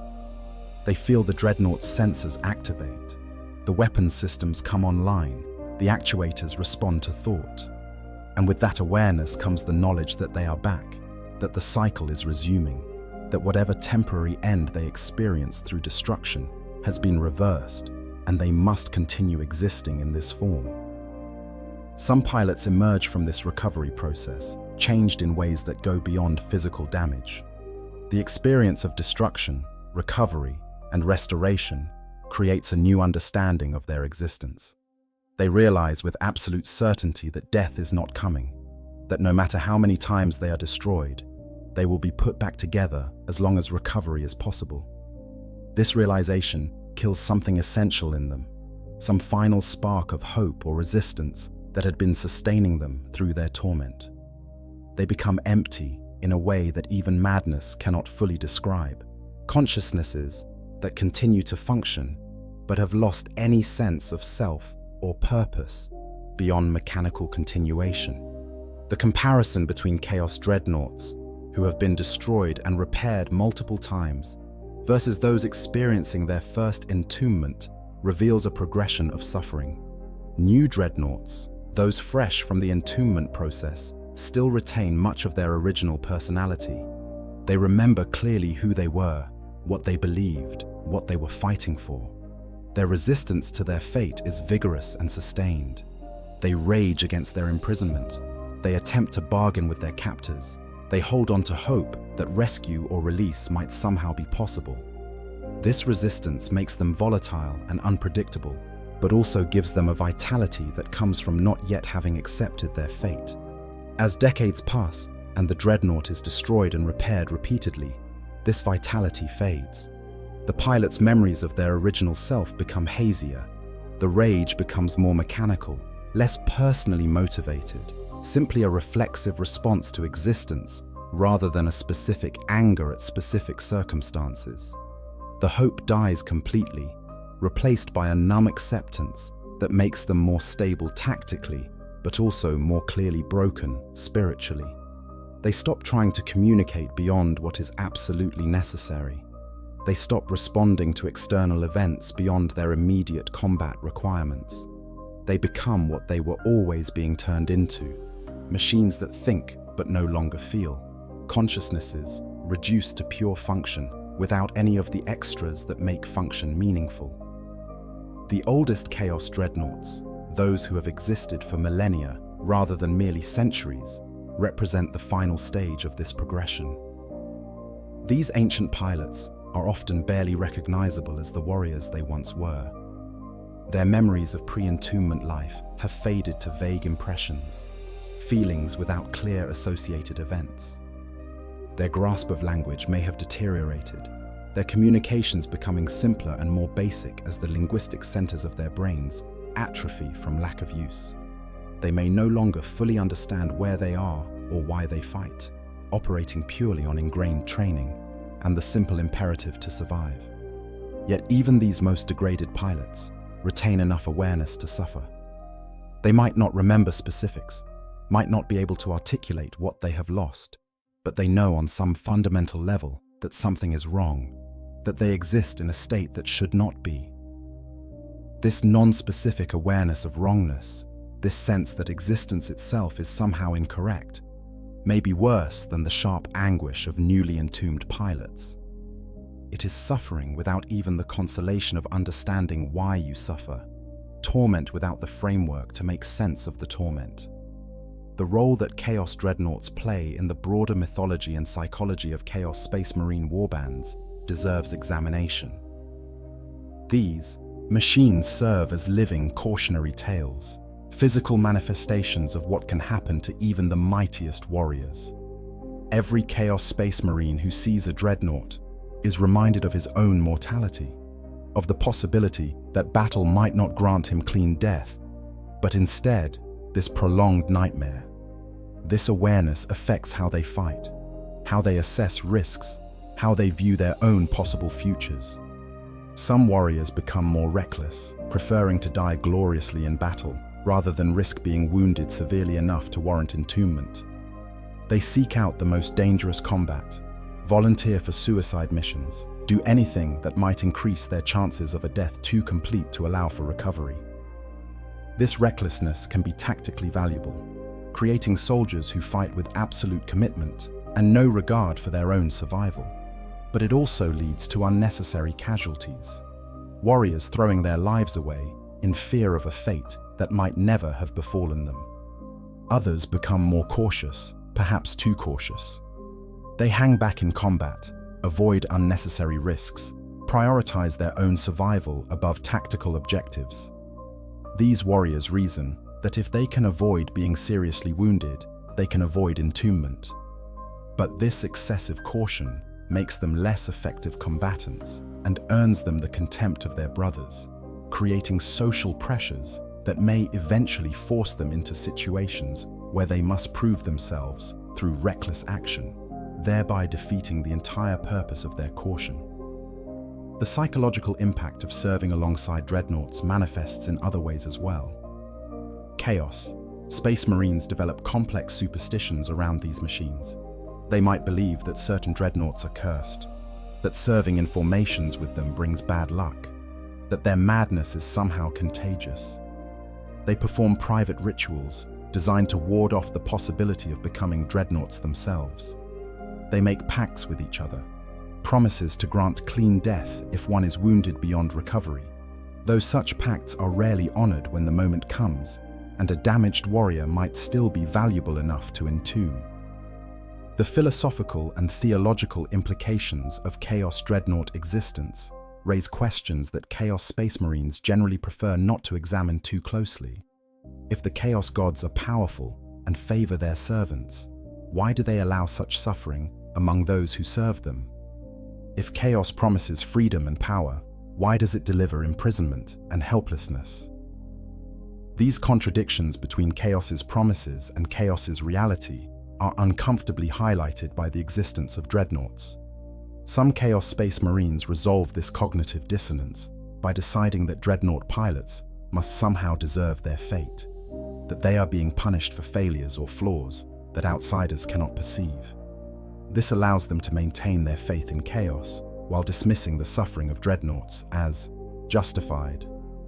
Others embrace a nihilistic philosophy, accepting that Chaos is fundamentally capricious and cruel, that suffering is not meaningful punishment, but simply the nature of existence in service to forces that care nothing for individual well-being. This nihilism provides a framework for accepting the horror of dreadnoughts without having to explain or justify it. A few Chaos Space Marines, usually those with philosophical inclinations, recognize the dreadnoughts as evidence that Chaos is not what it claims to be. They see in these suffering consciousnesses proof that the dark gods are not liberators, but enslavers, not sources of power, but drains upon it. These warriors face a difficult choice: continue serving forces they now recognize as fundamentally exploitative, or attempt some form of escape or resistance, despite the overwhelming odds against success. Most choose the former, deciding that survival within a corrupt system is preferable to certain death in opposing it. But the knowledge of what they serve weighs on them, creating internal conflicts that may eventually drive them to either embrace the corruption fully or seek redemption through death. The interaction between Chaos Dreadnoughts and demons presents another complex dynamic. Demons, as entities of pure warp energy given form, experience reality very differently from mortals. To a demon, the material universe is a strange and limiting place, full of arbitrary rules and restrictions that do not apply in the warp. A Chaos Dreadnought, from a demon's perspective, is an interesting curiosity, a mortal consciousness trapped in metal, suffering in ways that demons find conceptually amusing but cannot truly understand because they have never been mortal themselves. Some demons are drawn to Chaos Dreadnoughts specifically because of this suffering. Demons of Tsinch might study them, curious about how mortal minds break down under prolonged stress. Demons of Slaanesh might feed on the anguish they produce, finding the particular flavor of Dreadnought suffering uniquely satisfying. Demons of Nurgle might view them as works in progress, corruption that has not yet fully matured, and offer their gifts to accelerate the process. Demons of Khorne generally ignore them unless they are actively killing, caring only for the blood they spill, rather than the consciousness that directs that killing. For the Dreadnought pilots, these demonic interactions add yet another layer of horror to their existence. They are surrounded by entities that view their suffering as entertainment or food or raw material for corruption. They cannot resist these entities because they are trapped and helpless. They cannot flee because they are imprisoned. They can only endure as demons poke at them psychically, whisper promises of transformation that would make things worse rather than better, or simply observe their suffering with an alien curiosity that somehow feels worse than outright malice. The question of whether Chaos Dreadnoughts retain their souls becomes relevant in these contexts. In Warhammer 40,000, the soul is not merely a metaphor, but a real thing, a component of existence that can be measured, manipulated, and consumed. When a person dies, their soul normally enters the warp, where it may be claimed by chaos gods, consumed by demons, or in rare cases preserved by other means. But what happens to the soul of a Chaos Dreadnought pilot? They are neither fully alive nor truly dead, existing in a liminal state that challenges normal metaphysical categories. Some sorcerers who have studied the question conclude that Dreadnought pilots do retain their souls, but those souls are bound to the chassis itself through a combination of technology and warp energies. This binding means that even if the organic body dies completely, the soul cannot escape to whatever fate normally awaits the dead. It remains trapped, tethered to the machine, unable to dissipate or move on. This creates the possibility of a Dreadnought, where the organic components have completely died, but the soul continues to power the machine, a ghost in the shell, in the most literal sense. Other theories suggest that the entombment process damages the soul, breaking off pieces of it that become lost or absorbed by the machine itself. Under this model, a Dreadnought pilot who has been imprisoned for centuries might have only fragments of their original soul remaining, the rest having been slowly consumed by the chassis or leaked away into the warp. This would explain the progressive loss of personality and self that long-serving Dreadnoughts experience. They are not just losing their minds, they are losing their essential spiritual existence, being ground down to nothing over an extended period. A third perspective, held by some chaos sorcerers who claim to have direct knowledge, is that the entombment process creates a new type of entity entirely, something that is neither entirely the original person nor entirely machine, but a hybrid that possesses characteristics of both. This hybrid entity experiences consciousness differently from either pure organic beings or pure machines, existing in a state that may be unique in the galaxy. If this theory is correct, then Chaos Dreadnoughts are not suffering humans trapped in machines, but rather new forms of being whose suffering is intrinsic to their nature, rather than imposed by external circumstances.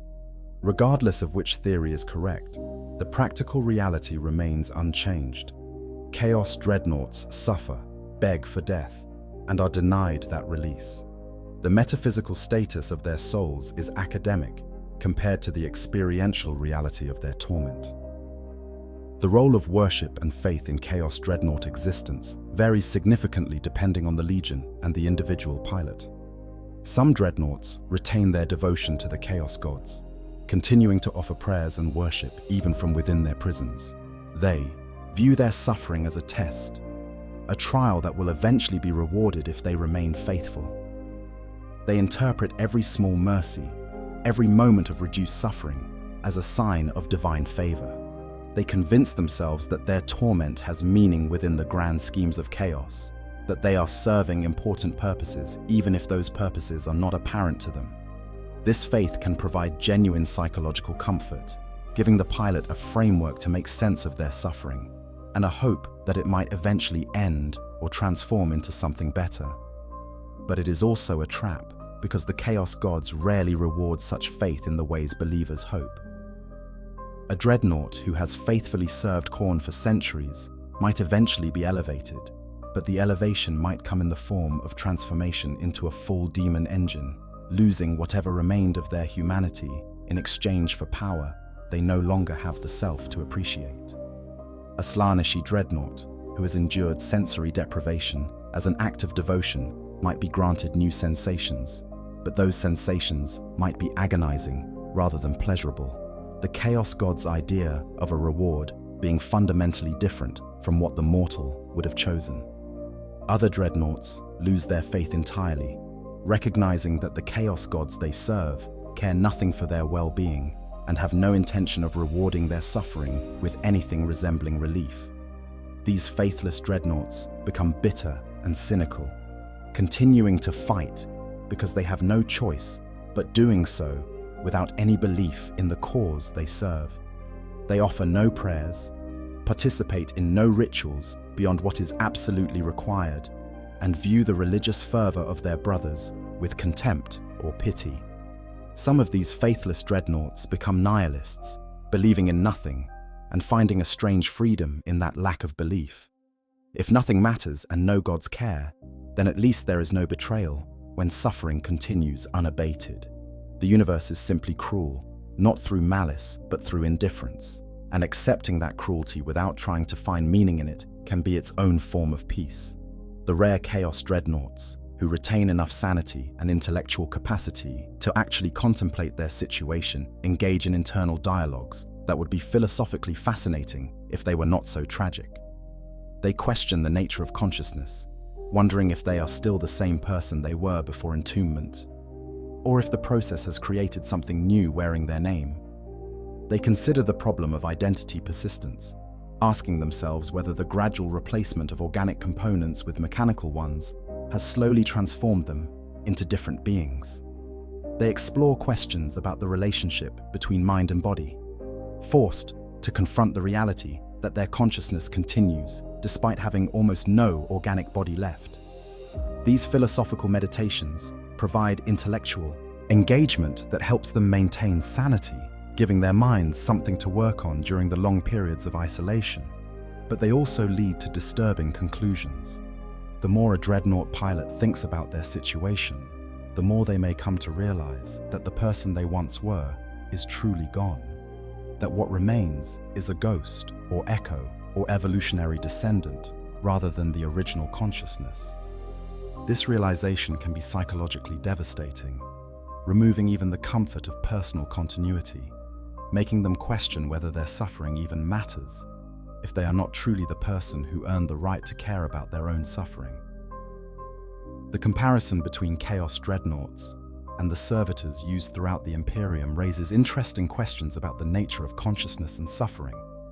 Servitors are humans who have been lobotomized and mechanically augmented to perform specific tasks.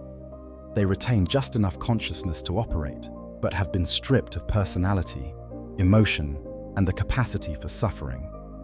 From a utilitarian perspective, a servitor's existence might seem preferable to a dreadnought pilot's, precisely because the servitor does not suffer their enslavement.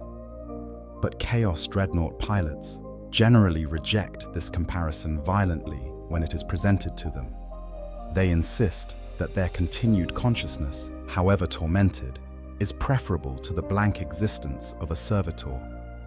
They argue that suffering is at least proof of continued existence, that the ability to feel pain confirms that they are still people rather than machines. They would rather exist in agony than not truly exist at all.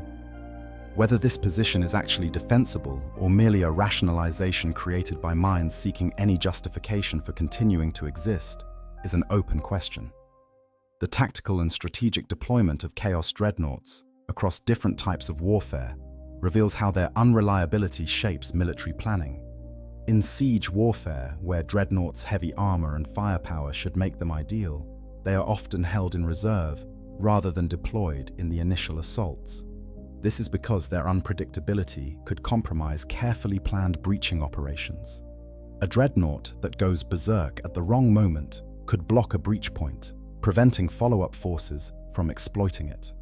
One that fixates on the wrong target could allow enemies to regroup and counterattack.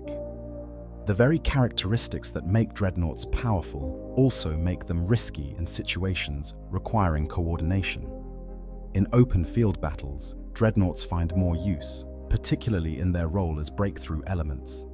They can be pointed at enemy formations and released, their indiscriminate violence working in the attacker's favor because anyone they encounter is likely to be an enemy. But even here, care must be taken with their deployment. They cannot be integrated into battle lines the way Imperial dreadnoughts can be, because the risk of them attacking friendly units is too high. They must be deployed as independent elements with sufficient buffer zones to prevent catastrophic friendly fire incidents. In defensive operations, Chaos Dreadnoughts present special challenges. They can hold positions effectively when enemies are attacking, their heavy weapons and armor making them difficult to dislodge. But they are poor at sustained defense because they lack the discipline to remain in position when enemies are not immediately present. A dreadnought might abandon a critical position to pursue a fleeting target, leaving gaps in the defensive line that enemies can exploit. They must be physically restrained or positioned in places where their potential movement will not compromise the defense, which limits their tactical flexibility. In urban warfare, where spaces are confined and targets close, Chaos Dreadnoughts become particularly dangerous to both sides. Their weapons are often too powerful for the environment, causing collateral damage that undermines the objective of capturing rather than destroying. Their size makes them easy targets in tight spaces where maneuverability is limited. And their tendency toward indiscriminate violence means that civilians, collaborators, or other non-combatants who might otherwise be useful are likely to be killed along with enemy forces. As a result, urban deployments of dreadnoughts are rare unless the goal is simply maximum destruction with no concern for what is destroyed. The logistics of maintaining and transporting Chaos Dreadnoughts add to the burden of fielding them. Each dreadnought requires significant storage space aboard ship, space that must be reinforced to contain them if they attempt to break free. They require regular maintenance that only trained warpsmiths can provide, and such specialists are valuable resources that might be better employed on other systems. They consume ammunition and power at prodigious rates during combat, requiring supply lines to keep them functioning. And they represent significant material investment, each chassis being effectively irreplaceable given the loss of manufacturing capability after the heresy. These logistical concerns mean that only relatively large and well-organized Chaos warbands can effectively maintain multiple dreadnoughts. Smaller warbands might have one or two at most, and these are jealously guarded despite all the problems they create. The loss of a dreadnought is a serious blow to a warband's combat capability, which paradoxically makes their pilot's desire for death even more frustrating. The Chaos Lords, who own them will go to great lengths to preserve them, even when the pilots themselves are begging for the release of destruction.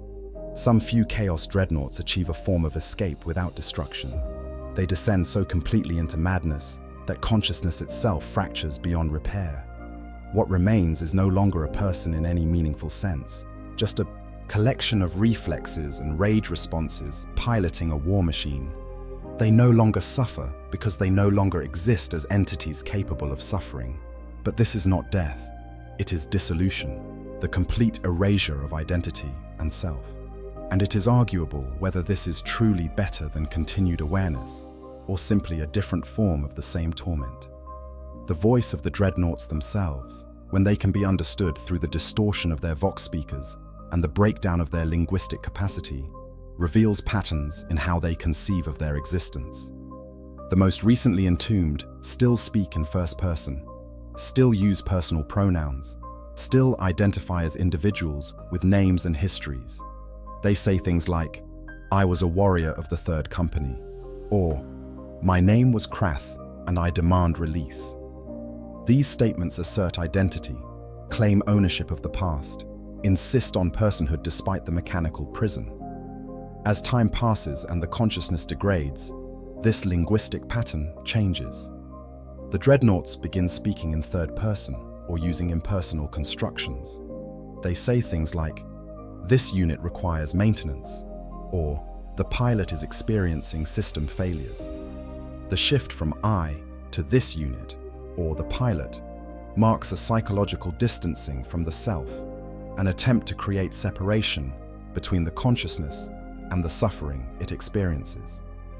If I am not "I," but rather "this unit," then perhaps the suffering is happening to something else, something I merely observe rather than embody. This linguistic defense mechanism rarely works for long, but its presence indicates the desperate strategies minds employ when trying to survive the unsurvivable. The oldest Dreadnoughts often stop using language altogether in any conventional sense. Their vox speakers emit sounds that might once have been words, but have degraded into pure expressions of emotion or state. Howls of rage, keening wails of despair, grinding static that might represent attempts at communication or might be nothing more than mechanical noise. Trying to determine whether these sounds represent conscious attempts to communicate or simply automatic vocalizations becomes impossible. The boundary between purposeful expression and involuntary emission blurs completely, leaving listeners unsure whether they are hearing a person trying to speak or a machine making noise. Some Chaos warbands have attempted to use these vocalizations for religious or propaganda purposes. They record the screams of their Dreadnoughts and broadcast them during assaults, using them as psychological weapons to terrorize enemies.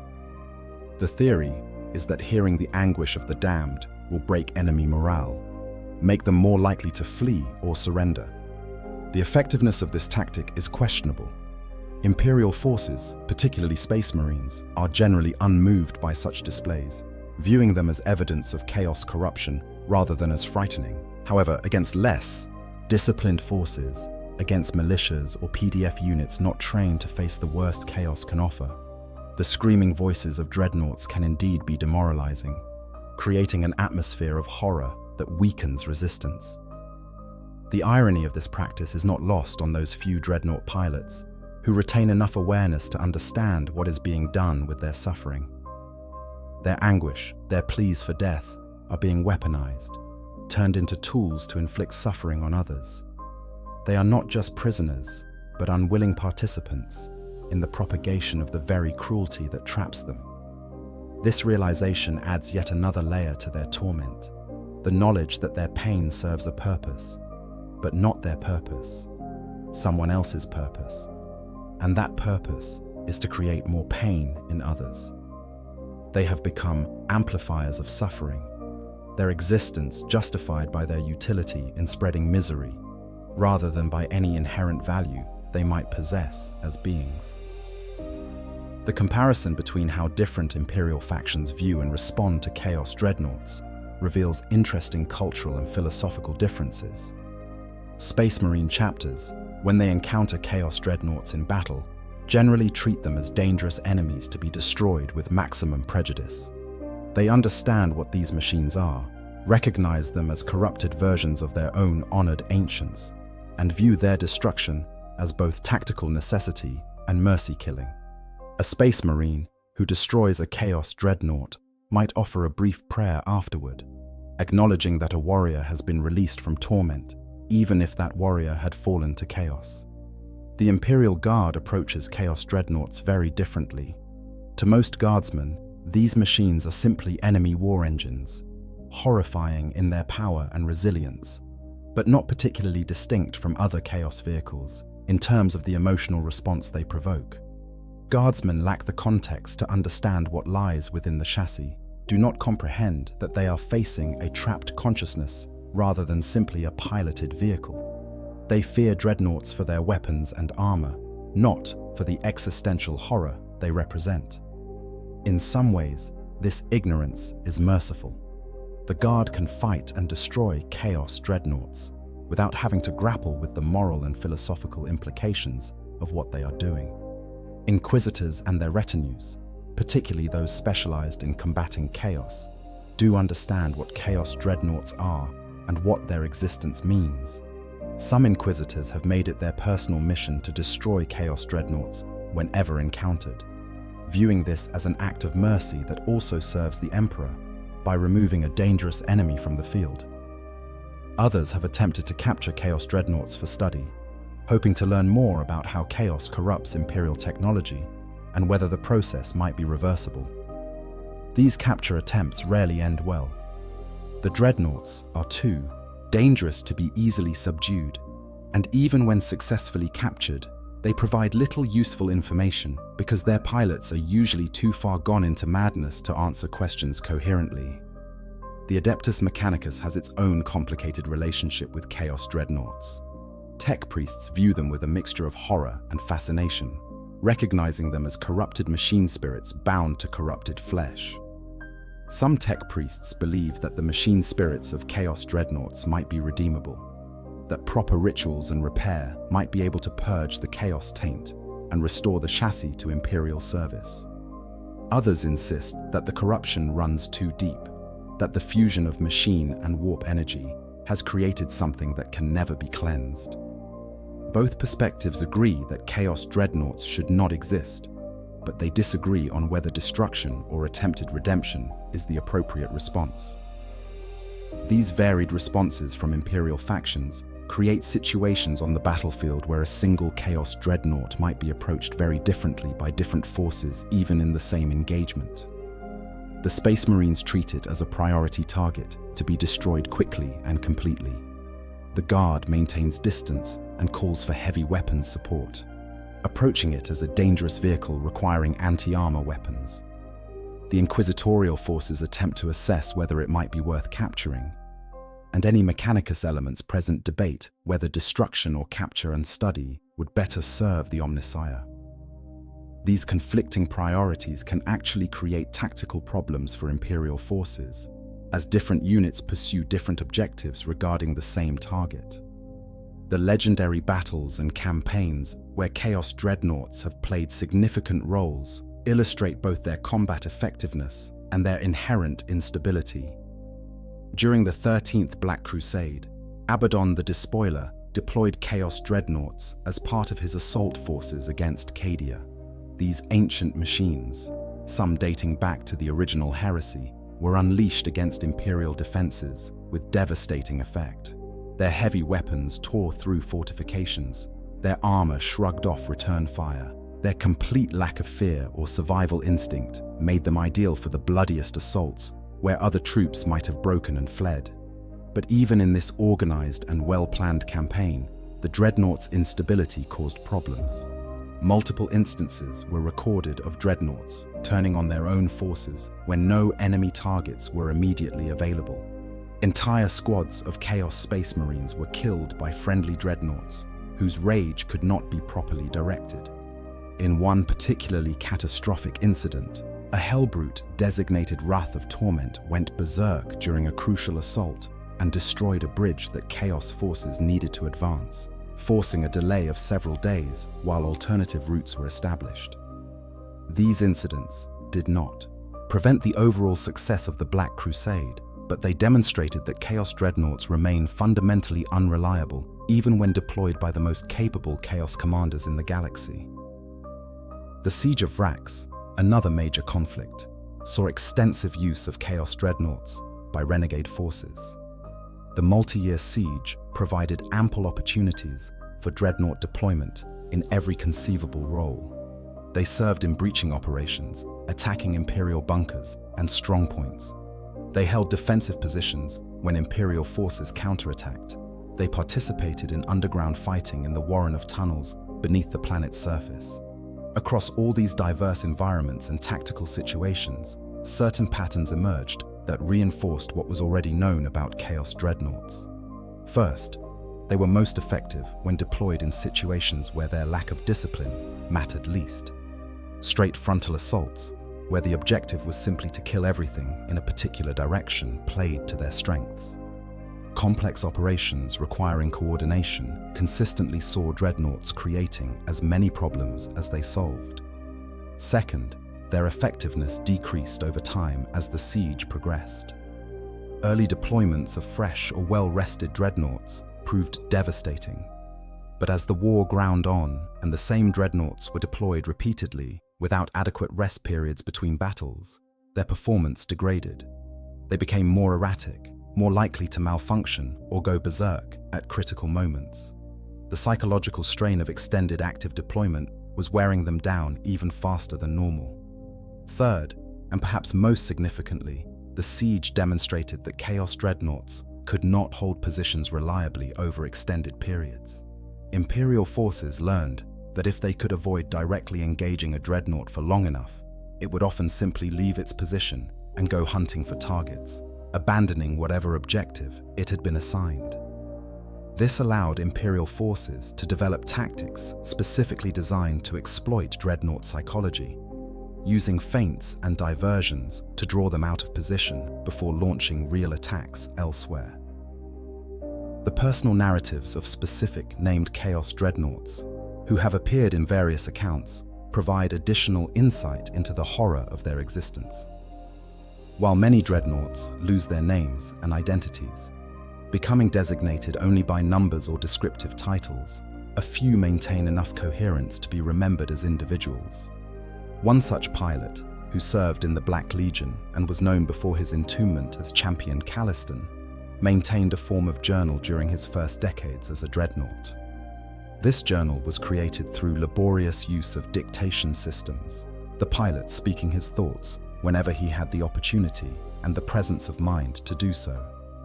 The collected recordings provide a first-person account of the degradation process, a chronicle of how a warrior's mind breaks down under the specific pressures of Dreadnought existence. The early entries are coherent and detailed. Caliston describes the claustrophobia of the sarcophagus, the alien feeling of being connected to the machine, his determination to maintain his sense of self despite the circumstances. He speaks of his faith in the dark gods, his certainty that his suffering serves a greater purpose. He details his combat experiences with tactical precision, analyzing what worked and what did not, offering suggestions for how Dreadnoughts might be better deployed. These entries reveal an intelligent, capable warrior trying to adapt to horrific circumstances with the tools available to him. As months become years, the entries begin to change. Caliston speaks less about tactics and more about his internal state. He describes hallucinations with disturbing clarity, admitting that he can no longer always tell what is real. He confesses to moments of rage so intense that he blacks out, regaining awareness hours later with no memory of what occurred during the gap. He begins questioning whether he is still the same person who was first entombed, whether the consciousness that thinks these thoughts is Caliston, or something wearing his name. The coherence frays around the edges even as he tries to maintain it through the act of recording. The later entries become fragmented and disturbing. Caliston speaks to people who are not there, responds to questions no one has asked. He loops, repeating the same phrases over and over, sometimes within the same entry. His vocabulary shrinks, complex thoughts expressed in simpler and simpler language until the final entries consist of short, repeated statements. Still here, still aware, still suffering. These 3 sentences repeat in the final entries dozens of times with no other content. And then the entries stop. Whether Calliston lost the capacity to dictate, whether his systems failed, or whether he simply gave up the effort, is not recorded. The journal ends, but his existence presumably continued. Such personal accounts, rare as they are, provide invaluable insight into the subjective experience of being a Chaos Dreadnought. They confirm what can be inferred from external observation, that the degradation is progressive and apparently inexorable. But they also reveal nuances that external observation cannot capture. The desperate attempts to maintain routine and purpose. The private terrors that are never expressed in the screams that others hear. The moments of clarity where the full horror of the situation becomes apparent. These are things that can only be known through first-person testimony, and the fact that such testimony exists at all is remarkable, given how thoroughly the Dreadnought experience works to erase the capacity for coherent self-expression. The cultural impact of Chaos Dreadnoughts extends beyond military considerations into the realm of art, literature, and philosophy within Chaos-aligned societies. Chaos cultists sometimes create artworks depicting Dreadnoughts, though whether these representations are meant to celebrate or horrify is often ambiguous. A painting showing a Dreadnought towering over broken enemies might be intended to inspire fear in the viewer, or it might be meant to evoke pity for the pilot within. The best of these artworks contain both elements, forcing the viewer to experience the Dreadnought as simultaneously powerful and pathetic, destroyer and victim. Some Chaos Space Marine warbands have developed rituals and ceremonies around their Dreadnoughts that go beyond simple maintenance. These ceremonies attempt to acknowledge the humanity of the pilots while also affirming their utility as weapons. Before major battles, the Dreadnoughts might be paraded before the assembled warband, with each warrior offering a prayer or challenge to the entombed pilots. This serves multiple purposes. It reminds the warriors what awaits failure. It psychologically prepares the Dreadnoughts for coming violence, and it creates a sense of communal participation in the horror, distributing the responsibility for the Dreadnoughts' suffering across the entire warband. Other warbands reject such ceremonies as unnecessary sentimentality. These groups treat their Dreadnoughts purely as weapons, performing only the minimum maintenance required to keep them functional and otherwise ignoring them completely. This approach is arguably more honest about what Chaos Dreadnoughts are, but it also represents a complete dehumanization that may contribute to the pilot's psychological breakdown. When no one acknowledges your existence except as a tool, it becomes harder to maintain the belief that you still exist as more than a tool. The theological debates among Chaos sorcerers and Dark Apostles about the spiritual status of Dreadnought pilots reflect deeper questions about the nature of Chaos worship. If the Chaos gods demand total dedication and the Dreadnought pilots cannot properly worship or serve due to their imprisonment, are they still valuable in the eyes of the gods? Some theologians argue that suffering itself is a form of worship, that the Dreadnought's eternal agony is actually the most pure and constant devotion possible. Under this interpretation, the pilots are blessed martyrs, their torment sanctifying them in ways that normal service never could.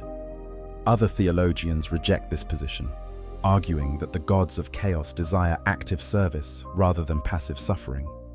They point out that a Dreadnought pilot cannot make choices, cannot pursue power or glory, cannot engage in the kinds of ambitious scheming that pleases Tzeentch, or the excessive pleasure-seeking that honors Slaanesh. The pilots are trapped, and trapped beings cannot truly serve. This theological position leads to the conclusion that entombment might actually be disfavored by the Chaos gods, that creating Dreadnoughts might be actively offensive to the powers Chaos worshippers claim to serve. These debates have practical implications for how Chaos warbands treat their dreadnoughts. A warband whose spiritual leaders believe dreadnoughts are sacred martyrs will treat them very differently from one whose leaders view them as spiritually dead or disfavored. The former might perform elaborate rituals to maintain the pilot's connection to the warp and their patron gods. The latter might simply use them as expendable assault units, caring nothing for their spiritual welfare because they believe such welfare is impossible in their current state. The few cases of Chaos dreadnoughts who have somehow been freed from their imprisonment provide interesting counterpoints to the general narrative of inevitable suffering. These cases are extremely rare and almost always involve extraordinary circumstances. A dreadnought might be physically destroyed in such a way that the sarcophagus ruptures and the pilot within is released to die naturally. A powerful sorcerer might perform a ritual that separates soul from machine, though what happens to the soul after such separation is highly variable and often not an improvement over dreadnought existence. A warp storm might strike a warship carrying dreadnoughts and do strange things to the pilots within, sometimes killing them outright, sometimes transforming them into other entities entirely. In the few documented cases where dreadnought pilots have been interviewed after their release, either by capturing enemy forces or by friendly Chaos forces curious about their experience, the consistent theme is that of profound relief mixed with severe psychological trauma. These freed pilots describe feeling light, unencumbered, able to experience sensation again in ways they had thought lost forever. But they also report nightmares, flashbacks, and compulsive behaviors developed during their imprisonment that persist long after release. One freed pilot described being unable to sleep except in a standing position inside a cramped closet, his years in the sarcophagus having conditioned him to associate rest with confined spaces. Another reported being unable to tolerate touch, flinching away from any physical contact because his skin felt hypersensitive after years of deprivation. Most significantly, freed dreadnought pilots universally report that they would rather die than risk re-imprisonment. They go to extraordinary lengths to avoid situations where they might be mortally wounded, sometimes refusing to participate in combat entirely, despite the social and practical costs of such refusal. They know what awaits them if they fall in battle and survive, and that knowledge overrides every other consideration. This behavior provides perhaps the clearest evidence of how terrible the dreadnought experience truly is. Warriors who once sought glory and cared nothing for their own survival become obsessively cautious, willing to be branded cowards rather than risk returning to their metal prisons. Others are claimed by their patron gods in ways that transform them beyond recognition. A dreadnought of Horn might be elevated into a form of lesser demon engine, their consciousness subsumed into the machine's malevolent spirit. A servant of Nurgle might rot within their chassis until they become something that is neither alive nor dead, sustained by disease itself. A Slaneshi warrior might be granted twisted new forms of sensation, forever chasing highs that corrupt and degrade rather than satisfy. A pawn of Tzench might find their consciousness split across multiple timelines and possibilities, experiencing every potential version of their fate simultaneously. These transformations might seem like escape, but they are simply new prisons, new forms of torment tailored to the specific nature of their patron. The existence of Chaos dreadnoughts serves as a dark mirror to the Imperial ideal. Where the Imperium offers continued service and honor to its fallen heroes, Chaos offers only punishment and despair. Where the Emperor's servants find purpose in duty and brotherhood, Chaos's followers find only isolation and madness. The contrast reveals fundamental truths about both factions. The Imperium, for all its brutality and darkness, still maintains structures of meaning and connection. Chaos, despite promising power and freedom, delivers only suffering and corruption. This is not to romanticize the Imperial approach to dreadnoughts. Even honored Imperial pilots experience isolation and loss. Many struggle with the slow erosion of their humanity. Some come to resent their continued existence, feeling that they have lived too long and seen too much change.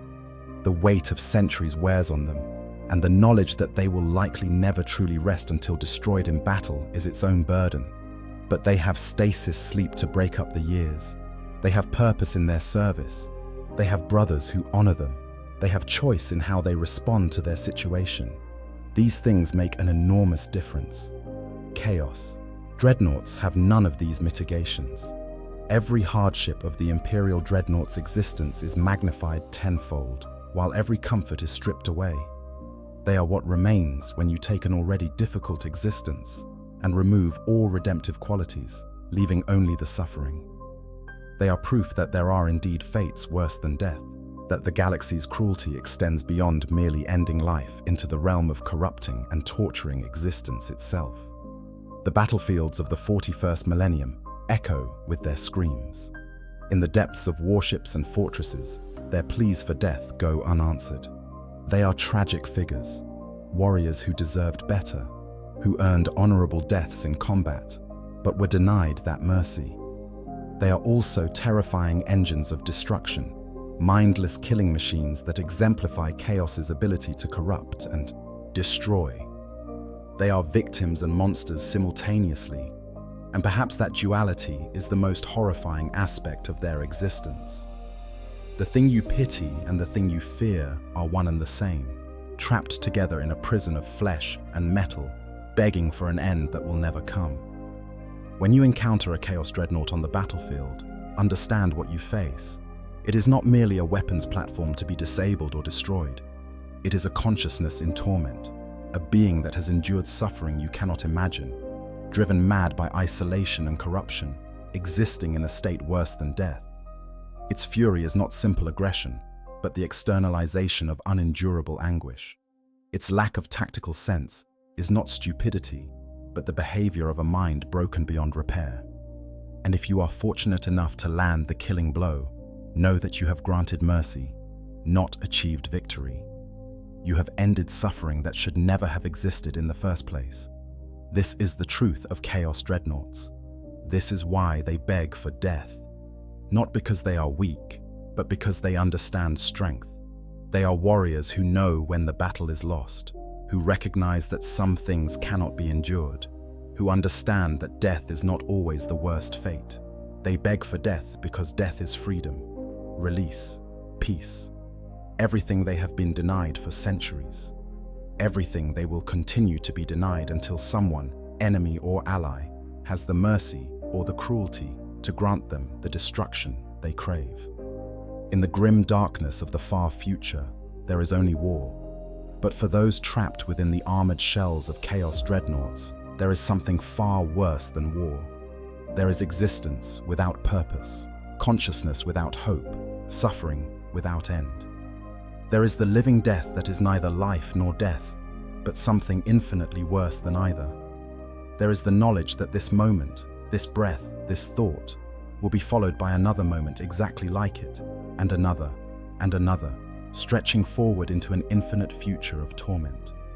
They beg for death, because death is the only escape, because death is the only kindness available in their existence, because death is what they should have received on the battlefield when they fell, what was denied to them by those who saw value in their suffering. They beg for death because death is mercy, and mercy is the one thing that chaos never grants to those who serve it. The warriors trapped within Chaos Dreadnoughts learned this truth too late. They discovered that in the service of the dark gods, there are no happy endings, no peaceful retirements, no honorable conclusions. There is only service until destruction, and the destruction is always too slow in coming. So when you hear the screams emerging from a Chaos Dreadnought's vox speakers, when you hear the pleas and prayers for death, understand that you are hearing the voice of ultimate despair. You are hearing what it sounds like when a warrior's indomitable will finally breaks under the weight of impossible suffering. You are hearing the sound of a soul that has endured beyond endurance, survived beyond survival, existed beyond existence. And if you have any mercy in your heart, any compassion for a fellow being in torment, you will grant them the death they crave. You will not capture them for interrogation. You will not disable them for later study. You will destroy them completely, reducing their chassis and sarcophagus to slag and ash, ensuring that they can never be recovered, never be repaired, never be sent back into the darkness to begin the cycle anew. This is the true face of chaos. Not power or glory or freedom, but suffering refined to its purest form. The Chaos Dreadnoughts are the proof of what awaits those who turn from the Emperor's light, the demonstration of what the dark gods truly offer their servants. They are warnings written in tortured metal and corrupted flesh, cautionary tales that scream their message across every battlefield where they appear.